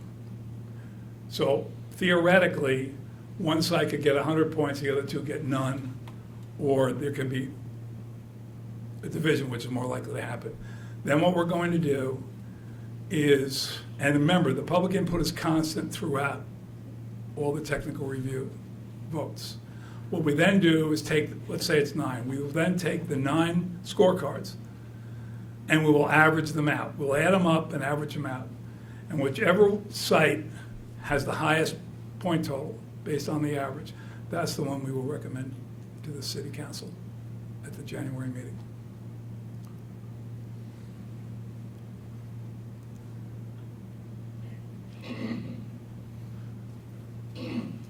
Open to questions. Questions for Mr. Zakian? Alderman Wolski? John, are you looking for anything from us tonight? If there's something, well, Yes. You're looking for kind of approval of? Well, yeah, criteria to yes. extent?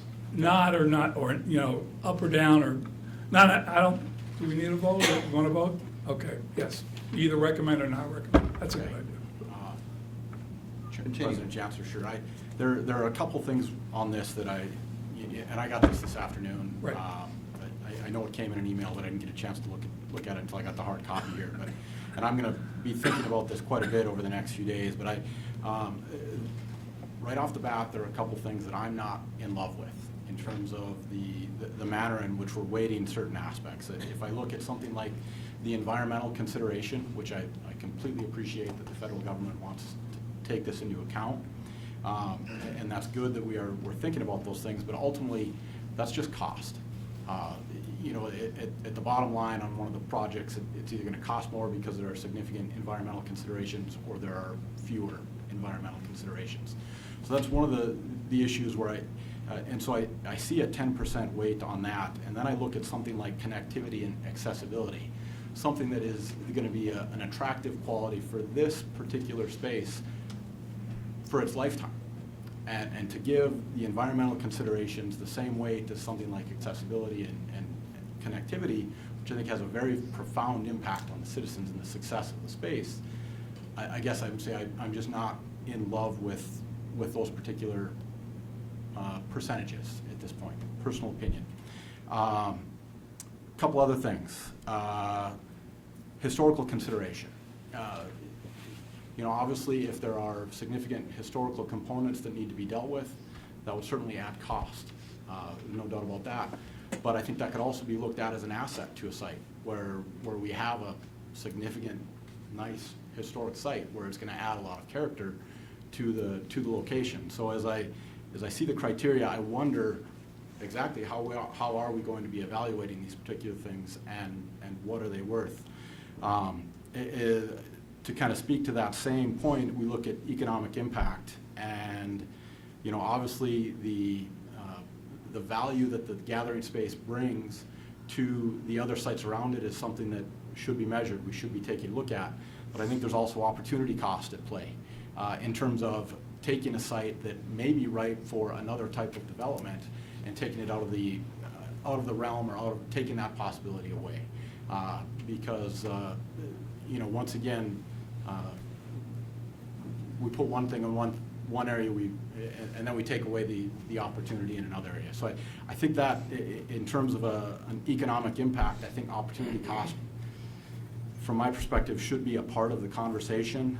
And then I would add another criteria here as well, or something that I think was appropriate to consider. And I think that would be uniqueness. We learned at the EIDC concept last week that sense of place is becoming, you know, maybe more central to the way the generations coming up are thinking in terms of the way where they choose to be, where they choose to invest. And I would like to see this location, the potential maybe for what it delivers as a space in our community considered. And so that's one of the criteria that jumped out at me here. Obviously, you've got my comments here. I'm not going to offer a motion at this particular point. I'm going to leave that to somebody else because in this current form, I guess I'm not comfortable without a little more vetting, I guess. So I'll leave this for anybody else for discussion and thoughts, but thank you. Okay. Mr. Zakian, did you want Sure, to just add a comment at this Sure, point? I think they're, President Janser, Alderman Wolski, I think they're all good points. And I apologize, I should have crafted this when I first presented this. One of the challenges for us is that we have to be careful in the criteria we use that, there's no perfect criteria to be objective, but we can't allow criteria that's too subjective, that's more opinion driven than factually driven. There can be a balance, and that's kind of what went into this, just as an overall explanation. I would say that both on historic and environmental, it's not only cost that has to be factored, it's time. And that can become, remember, we're up against a timeline. We have to have this money spent, not encumbered, spent by September 30th, 2022. it may be that, one of the properties we have to acquire, we can't, or we have to go through a whole additional SHPO process. So that has to be taken into account too. So it's more, I appreciate what you're saying, but it's more than just cost.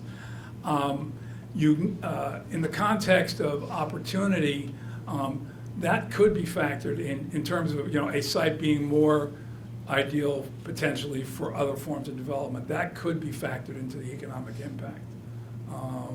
Because remember, economic impact is the context of what does this property do to jumpstart literally additional attention, investment, involvement in the downtown. Certainly a factor is if there was a consensus that one of the sites would be far better as a office building than as a park, that has to be taken into account in the economic impact. So I just wanted to give you some examples, but very good points. Okay, Mr. Mayor? Thank you, Mr. Zakian. Excuse me, I'm curious how we're going to present the economic impact for the different sites that evening. I mean, we're not leaving it up to the citizens to infer on their own. The economic impact would be for each location, correct? No, we're going to give, Mayor Barney, President Jansen, we're going to give them very broad overlay. We're going to give them broad overlay so they understand the higher level, which is what I presented to you as to how we got here, and what these are going to be factored in, and give them broad, like this discussion, but a broad overlay of how each of these criteria will be weighed. But we're not asking them to weigh in, no. One final comment, if I could. The second meeting, I believe, is, I believe, scheduled for 14th of December. 14th of December, which is the exact same time that the Canadian Pacific Christmas train stops in downtown Minot, which is a really big retail event for all the downtown merchants that evening. So that is going to have a significant impact on attendance with our downtown merchants and residents. I don't know if, I just want to put it out there so everybody is aware of that. That's a good idea. Is a concern location, or that we might not draw as many? Well, I think if we have it at the auditorium, like I believe it's scheduled for now, you're not going to have very many people from the downtown area where this has the most impact, because they're all going to be downtown working, because there'll be, I don't want to exaggerate, but thousands of people down there for the Christmas train. But if you were to have this in conjunction with the Christmas train in a location downtown, that might be a really nice way to connect. Maybe we could ask the staff to look at both the timing of the meeting that we're talking about on the 14th and the timing of the train and so forth, and sort of try to work something out there. Alderman Straight? Sure.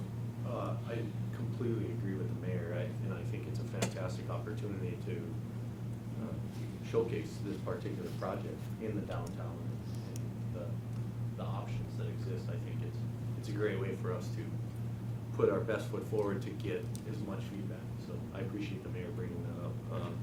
I guess to address a couple of Alderman Walski's points, there was considerable back and forth yesterday in the room about this criteria and how best to go about it based on some of the background information and what HUD might look to of us. And John had stated,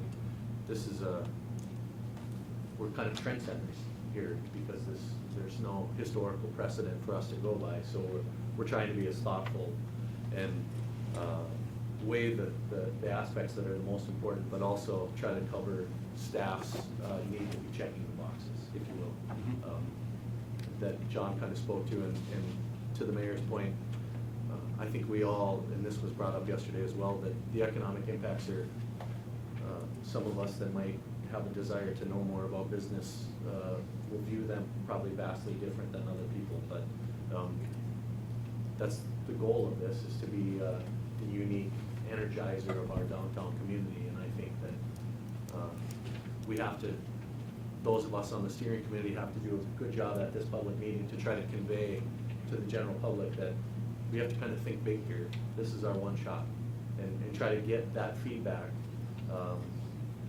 those drawings that are gonna be submitted are being laid out by planning as a result to give folks an idea.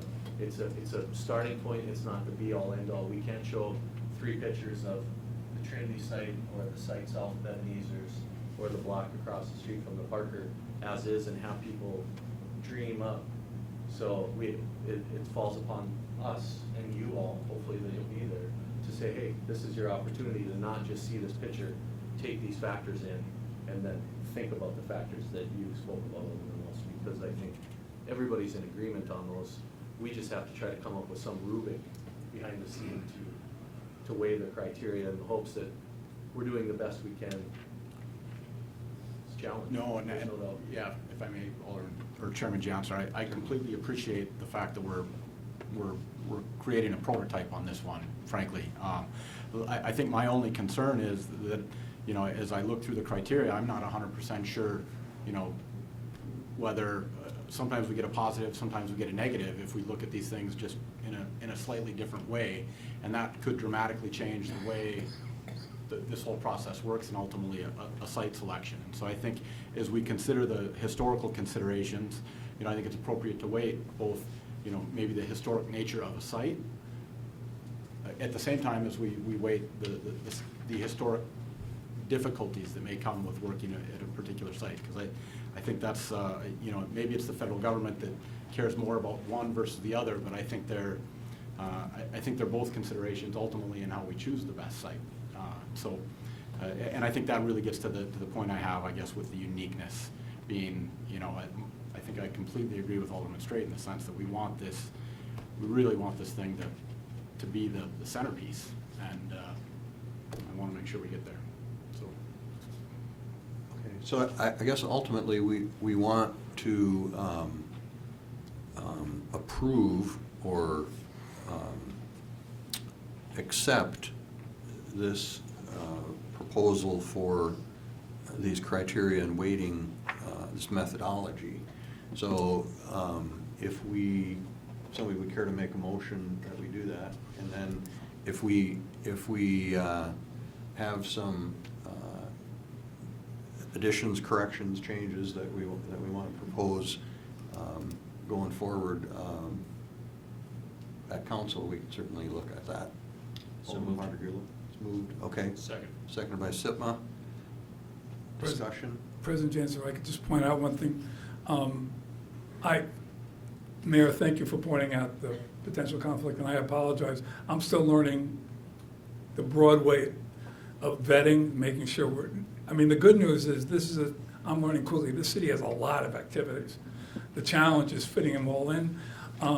Some of this information is already out, so we will do our best to make sure that everyone becomes aware. We will be able to shift this. We'll figure out a way to do this. It makes perfect sense. But I just want you to know that some of this is already out. They're both being at the auditorium, but we'll fix it so that everybody is aware that the second one will be somewhere in the downtown. Okay, thank you. Any further discussion, Alderman Wolski? Just on that point, John, the Carnegie Center, I don't know what its availability is down there, but it seems like a natural location, I think, to an extent, it's ours. Yeah, that's a great idea. Sometimes that facility is used during the, but I'm sure the staff will find it. Yes. And There's a success depot. City Manager?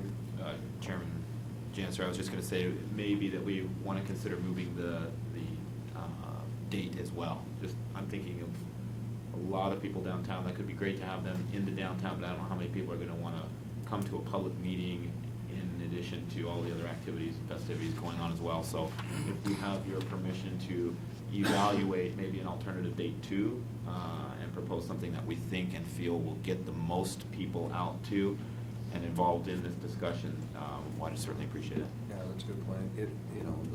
The meeting may not be a good mix with people wanting to be down there with their family to see the train and kids and all of that stuff, so that's a good point.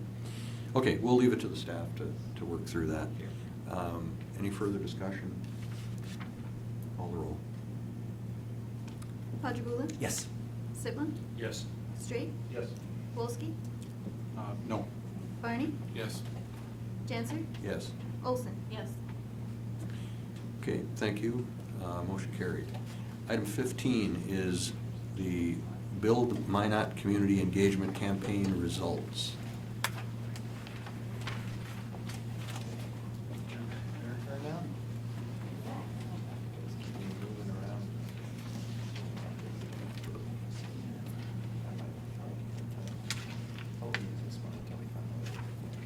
That sounds good. Thank you. Thank you. I will try to be brief. Thank you for allowing me some time to talk about the Minot Public Library's Build Minot campaign.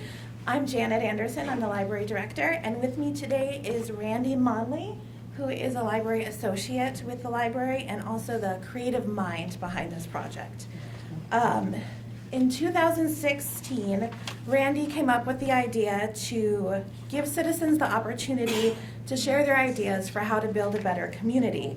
The idea was to have rotating mega block sculptures that would go throughout the city, and people would be encouraged to write their comments and suggestions on the blocks. With the financial support of the Friends of the Library, this was accomplished by having 3 sculptures which rotated to more than 20 locations between January and May of 2017. While Build Minot was largely a community engagement campaign aimed at encouraging people to share their ideas, it was also a data gathering project. So the information you have before you includes an executive summary as well as a brochure summarizing the information gathered through Build Minot, and this is also what's up on the screen. Randy and I went through several different drafts of this version in an effort to combine similar suggestions into categories.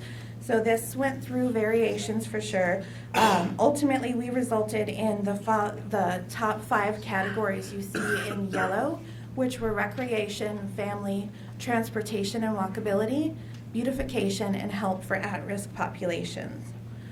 There were some categories that were removed because we felt that they were not pertinent at this time. Those included the categories of other, restaurants, and businesses. One of the greatest things that we've noted since we started the Build Minot campaign is the number of changes that have happened within the community that occurred in conjunction with this campaign, not necessarily because of, but it was clearly desired by people in the community from what we saw on some of these blocks. Some of those changes include the opening of an indoor trampoline park, the reevaluation of animal laws, and indoor mini golf, more public art downtown, the opening of Caleb's Clubhouse, the green space that's being considered, and all the way down to a 4-way stop on Main and 2nd, which was a common comment. So the next step will be for this information to be put to use. While the library can certainly use a lot of this information to help us define programming and services, it's our hope that this information will be used by others. The goal of Build Minot was to encourage people to share their ideas regarding what would make Minot a stronger community. The people of Minot have taken the time to share their thoughts on what they want to see in the city, and we hope that other entities will use this information to help inform the services provided and the decisions made in order to help our community flourish. And that is all I have, unless there are any questions. Thank you very much.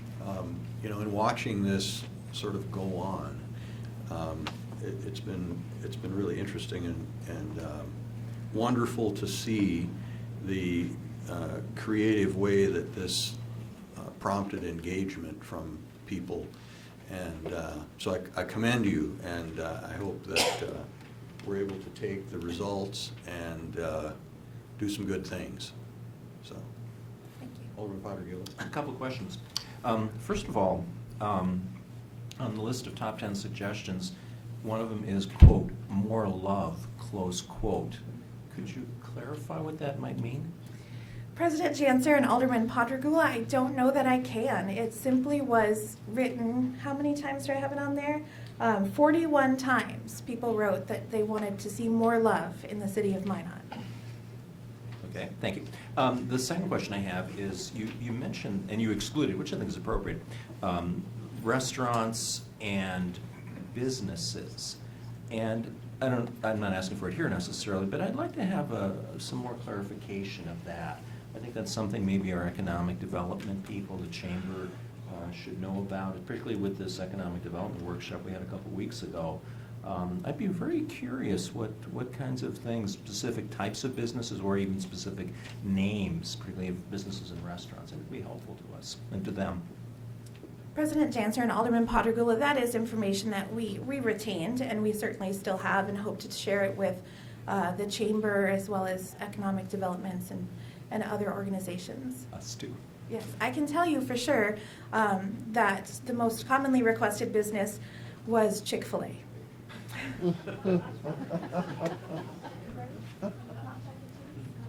Winner, winner, chicken dinner.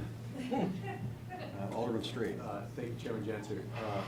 I want to commend you both. I think it's been a fantastic project. We've received a lot of comment about it, and I guess the one thing that pops up for me going into next month, we're going to start talking about garbage and recycling again. And I think that when we take this forward, the success of that program is really going to be about the kids and how the kids can take it home and educate their folks.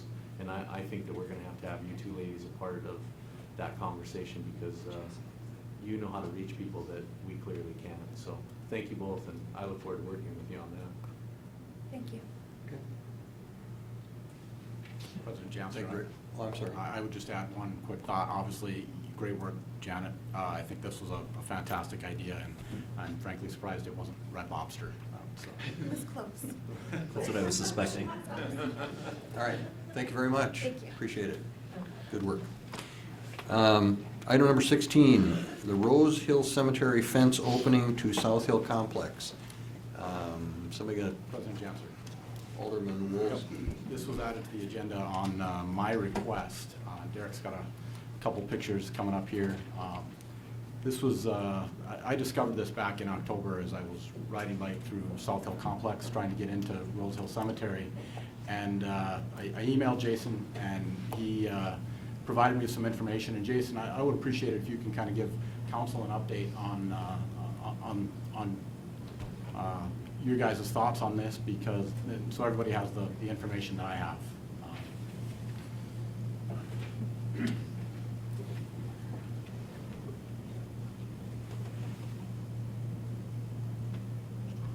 On your way, sorry.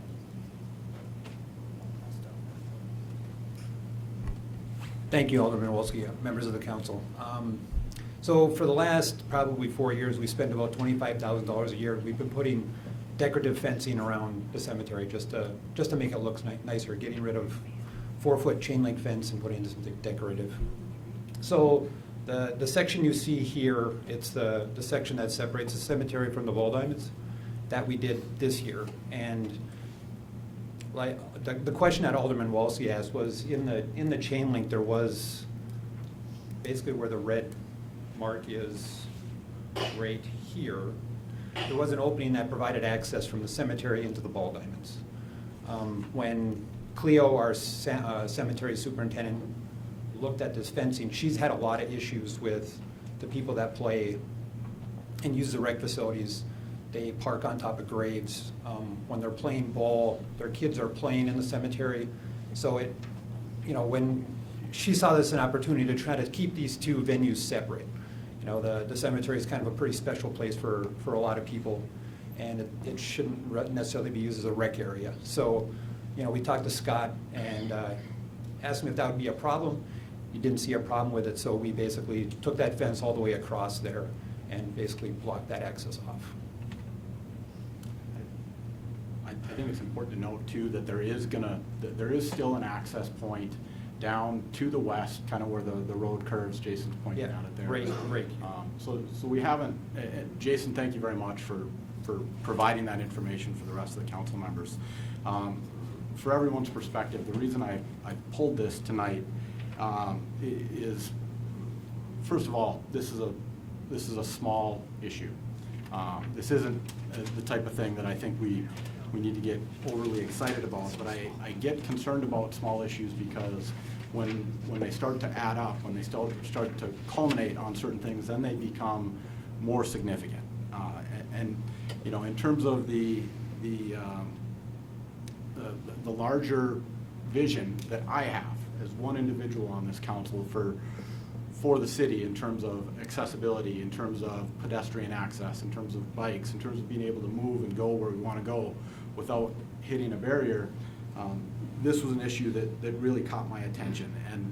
And what I think we have here is we have a situation where we as council maybe haven't been as clear as we need in terms of setting the vision, setting the principles by which we want staff to make these decisions. And so I brought this issue forward for discussion tonight because I think it's an opportunity of a place where we can do a better job of getting on the same page. So everybody who's out there working for us, we don't run into these little things, because I think had this come before us as a decision, clearly I would have opposed it. I hit this quite literally, as a barrier to trying to go from one place to another earlier this month. As another anecdote related to this topic, it's kind of funny, but earlier this summer, I was sitting at the Ball Diamond at the left watching a game of my nephew with my father, who had parked in the cemetery. And I gave him grief, and I said, if you park over here, it's going to cause a problem. There's no doubt that's the case. But here's the other thing that I think does play into it is my dad is 76 years old. He's had 2 back operations in the last couple of years, and he has a handicap sticker. And that parking space, that accessibility to those particular fields was extremely convenient for him. It made his ability to go see that game a whole lot easier. And so I certainly see the concerns that staff has in terms of, some disrespectful behavior going on. I'm just not completely convinced that we solved that problem in the manner that I would have been most comfortable with. So with that, President Janser, I'd like to offer a motion to ask our city manager to begin exploring and bring back potential dates for a council retreat, to give us the opportunity to talk about mission and vision and guiding principles, so we can provide some better direction to staff on all of these little decisions as they come along.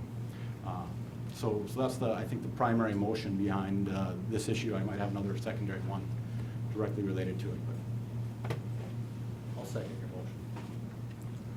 motion. Discussion.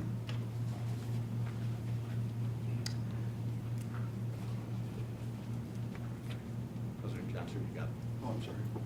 Alderman Potter, you're up. I'll third this. And again, this was exactly point number 4 out of my 20 suggestions earlier. I have mixed feelings, to be honest with you, in the council. I guess it does seem like a very small issue, but I'm reminded of was it Tex Ritter song, "Don't Fence Me In"? I'm not going to try to sing the line here. I don't want to be micromanaging, if you will. I think it's an overused word. But on the other hand, I think council needs definitely to step back and provide a broader sense of vision. I'm not sure that I would have wanted to have dealt with this, but again, we may differ on that. But I certainly agree with the idea of stepping back and providing more guidance. I think that's absolutely critical. It's been, from my point of view, the thing that's been most lacking about this council for years. So I'm not keen on this particular thing you're bringing up so much, but I think the broader principle is a critical one. In terms of fencing, I think there's also an issue that I have. I'm a forensic psychologist too, and I'm concerned about risk and threat assessment and stuff, and I'm concerned about barriers, whether they be around the soccer field up on North Hill, the soccer park there, costs $30,000, I think, paid for by the park district, but ultimately the taxpayers. I'm concerned about this, I think particularly in terms of that tragedy down in Las Vegas. I always feel uncomfortable. I mean, it's part of the reason I live here. I like the broad open space. I'm almost uncomfortable about being fenced in, and goodness knows what might happen. I think people need to have means of egress. So that's kind of a medium level issue, whether it's a road with a narrow curb or a median between lanes of things or something like this. So I have mixed feelings about the particular issue that you raise, but I think the broader issue is a very important one. I very much agree with it. Mr. Mayor. Mr. Janser, I just want to comment on the motion on the floor. If there could be a little more detail, because what I'm not interested in is having a council-only retreat. If we're going to be meeting, I think it's imperative that it's an open meeting. I think we need to maintain the transparency that we've established. And by meeting in closed doors for a retreat goes against that, and I would not support that. So if we could have some more detail as to what you mean by a retreat, whether it's open to the public and open to the press. I think state law dictates that anytime we get together, it does have to be open to the press, and so I think that would be the consideration is, and whether this were to take place at a conference room at a hotel in town or at one of the summer camps in Garrison or Metagoshi or something like that. What I'm talking about is kind of an intensive day or day and a half or whatever the case to really sit down and start discussing some of these big picture issues that I think we seem to be revisiting on a regular basis. And I think we can get some more clarity to those. I seem to remember that a sort of a planning retreat was contemplated in the budget this year, and right offhand, I don't remember what happened in the final analysis with that, but I remember it. City Manager, do you have that in mind? I do. Thank you, Chairman Janser. This is something I've talked with you all separately during several of our one-on-one meetings. It's something that I've planned for next year. I put $2,500 into the budget, which was approved by the City Council to conduct this exercise. I would just give you maybe a couple words of, just so that you can consider some options. Alderman Padragula did mention earlier in this meeting that there will be the potential for turnover of the City Council in June of next year. If we're going to talk about a strategic type of approach to council retreat, that could be difficult. In my experience, we typically don't want to go through long-range vision and strategic planning and those types of things on the cusp of a potential change in leadership. My preference, if you as a council want to speak about these things, is that you do that after the council gets established and you have a 2 to 3 year period with the same body that you can then develop your vision and strategy and stuff. Now, that's not to say that we couldn't have some sort of meeting, and I think it would be important for the council to define what that meeting would be and what you'd like to have discussed. There's certainly a lot of other things that can be discussed, like performance or operations or administration or policies or those types of things, which aren't strategic and far-reaching in that sort of way. But I think that would be the clarification or the clarity that I would need in order to help to try to put something together and try to figure out what type of time frames we would want to schedule our time together, what types of topics, and what kind of follow-up we might need to be thinking about in an event like that. Alderman Padragula? I could respond, I guess, to the mayor. Obviously, this has to be open. That was always my thinking. Some other communities do it a little bit more cagely. I understand that some do it at the League of Cities meeting, and they notice it, so technically it's open and you could travel to Fargo or Bismarck, wherever, but clearly it restricts attendance, and I think that's problematic. So obviously, from my point of view, it should be open. I also kind of see a middle ground between what Mr. Walski is suggesting, Mr. Berry is suggesting. I see things sequentially. I see things often as a process.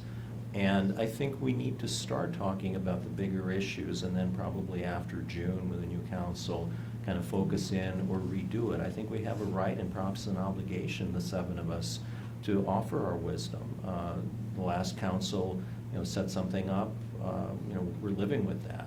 So I'd like to see the process start, and maybe we don't spend a lot of money. Maybe we all chip in for some donuts or something and have it at the city auditorium to save money. I think we do need a facilitator.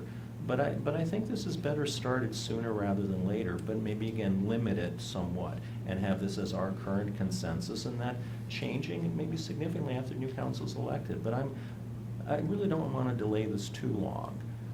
So if we have a more, kind of, not want to say nebulous, but a more open-ended, in some ways, kind of process starting, I think that would be a compromise. Mr. Mayor. 2 points. I agree with Alderman Padragula.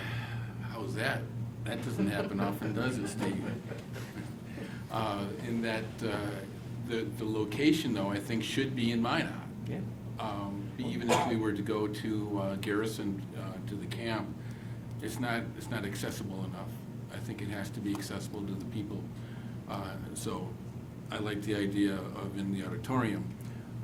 I also think, I mean, it's no secret that I am coming off the council. I think that it would be better to wait until after you've seated the new council. Give them a couple of months to sit in the chairs and then have it. I think that although they may not understand the mechanism of how city government works, I think the fact that they have, he or she has run for office means they have a philosophy and they have ideas that they want to bring forward, and they don't need a tremendous amount of experience in how to get that done to bring the ideas forward. I think you're a good example of that you have been on the council for a short period of time, but you haven't been reticent in bringing your ideas forth. I think, but to include someone like me, who is coming off and don't represent the future of government, I think that's a mistake. And I think you should include the new mayor, whoever he or she may be, in that planning process. And if that mayor wants my input, they can approach me. But I think it's unfair for me to offer opinions and direction on a council that I won't be representing.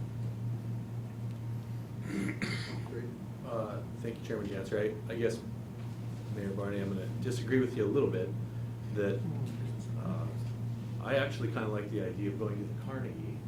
One, because it's got, who's been in there recently?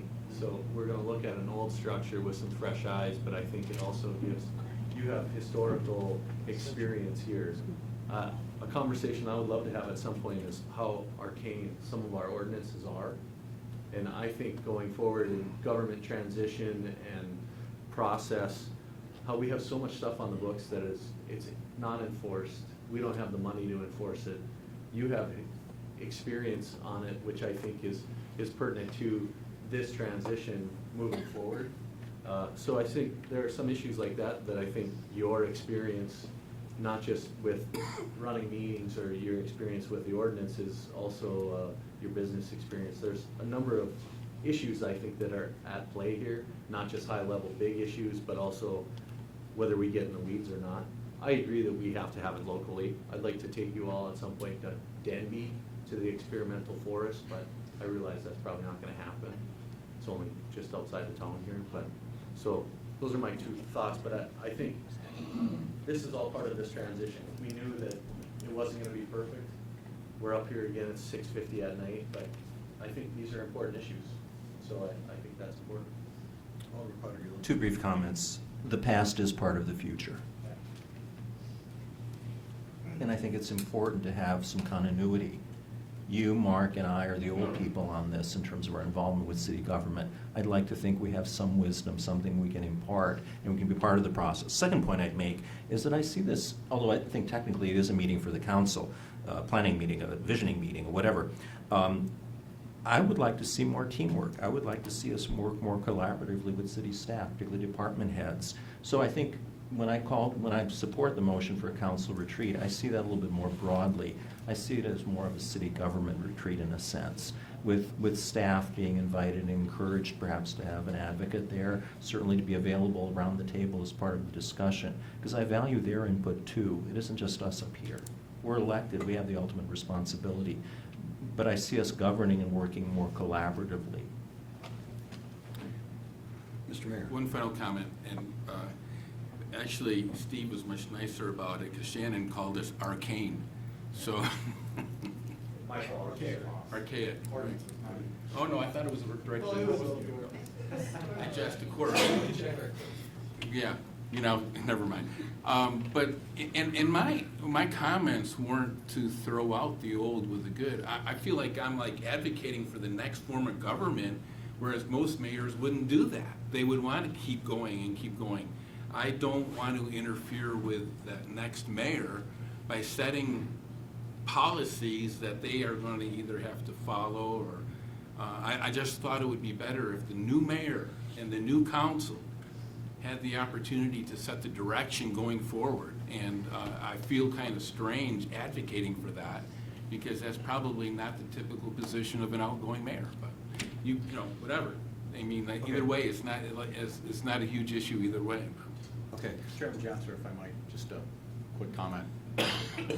My reason for bringing this forward now is, and I certainly thought about all of those pieces, but, you know, if we sit and wait, the reality is we're probably waiting 10 months, because we're gonna jump right in with the new council in July, we're gonna be in the middle of the budget, we're gonna have all the same concerns that we have, and I, you know, and I hope, and we may have to have it read back to us, but my hope in crafting the language of that motion is to give the city manager some flexibility in how we shape this, and basically start the conversation, bring this idea to the front so we can look at it and make a decision in terms of when and how we want to go about this. So I don't know if my hope is that the motion gives us that much flexibility. Could you reread the motion, Kelly?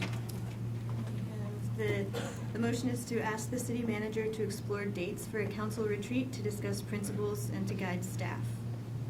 Okay, so we've had discussion about timing, which obviously, you know, that does include, so everybody clear on the motion? Any further discussion? Call the roll. Wolski? Yes. Barney? No. Janser? Yes. Olson? Yes. Padragula? Yes. Sitma? Yes. Straight? Yes. Motion carried. Anything further related to the fence? That's where we started.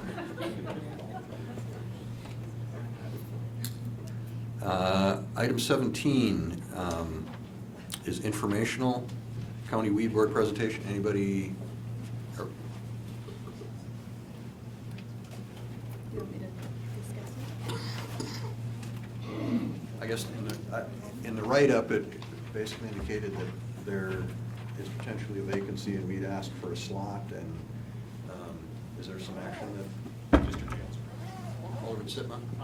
Mr. Darrell Fick, Weed County Board, had contacted me a number of months ago and had asked, following the ad hoc committee for the weed nuisance committee that had met some time ago, if the city was still interested, in recollecting that we had requested that be looked at, that he had indicated to me that there was a position open and that it would be to our benefit and to their benefit to have a city representation on there, to which I then contacted our city manager and indicated as much.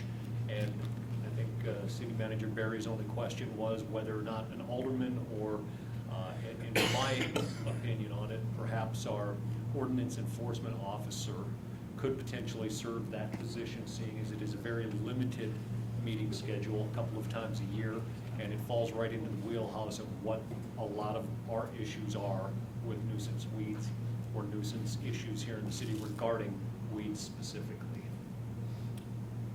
City Manager? Thank you, Mr. Chairman. We did have that conversation, and I asked for the city clerk to follow up with the county and gain some more information since our conversation. And so she's done that, and if you wouldn't mind, Kelly, providing us that information. It does restrict, I think, based on our conversation, Alderman Sitma, it does, or Sitma, it does restrict our flexibility maybe. So, Kelly, if you wouldn't mind. Yes, Alderman Sitma and the committee, after speaking with the planning commission's, secretary, she told me that there was a new area that was zoned that would include the city limits of Minot. So the former representative from Area 5 has stepped down from the position since he doesn't reside within the city limits, and that opens up a spot on the board for another member. She did say that applications still need to be submitted to the Ward County Auditor's Office for consideration by the County Commission. But it also, if it is going to be someone that resides within the city limits, our current ordinance, she does not. So we can certainly ask people to apply, but they would still have to go through the commission process. Well, look, Alderman Sitma? just going to make the comment that if we're in need of somebody who does know a little bit about noxious weeds and whatnot, I certainly do, unless somebody else sees a better fit out there within the city, but I'm open for comment. That almost sounded like volunteering. I remember that Alderman Potter-Gula chaired that ad hoc committee. I don't know if he has a passion for weeds. Sort of like Mr. Straight has a passion for snakes. Absolutely. Okay. Would you like a motion? A motion would be I'll fine. nominate Mr. Mayor. Sitma for that job. Second.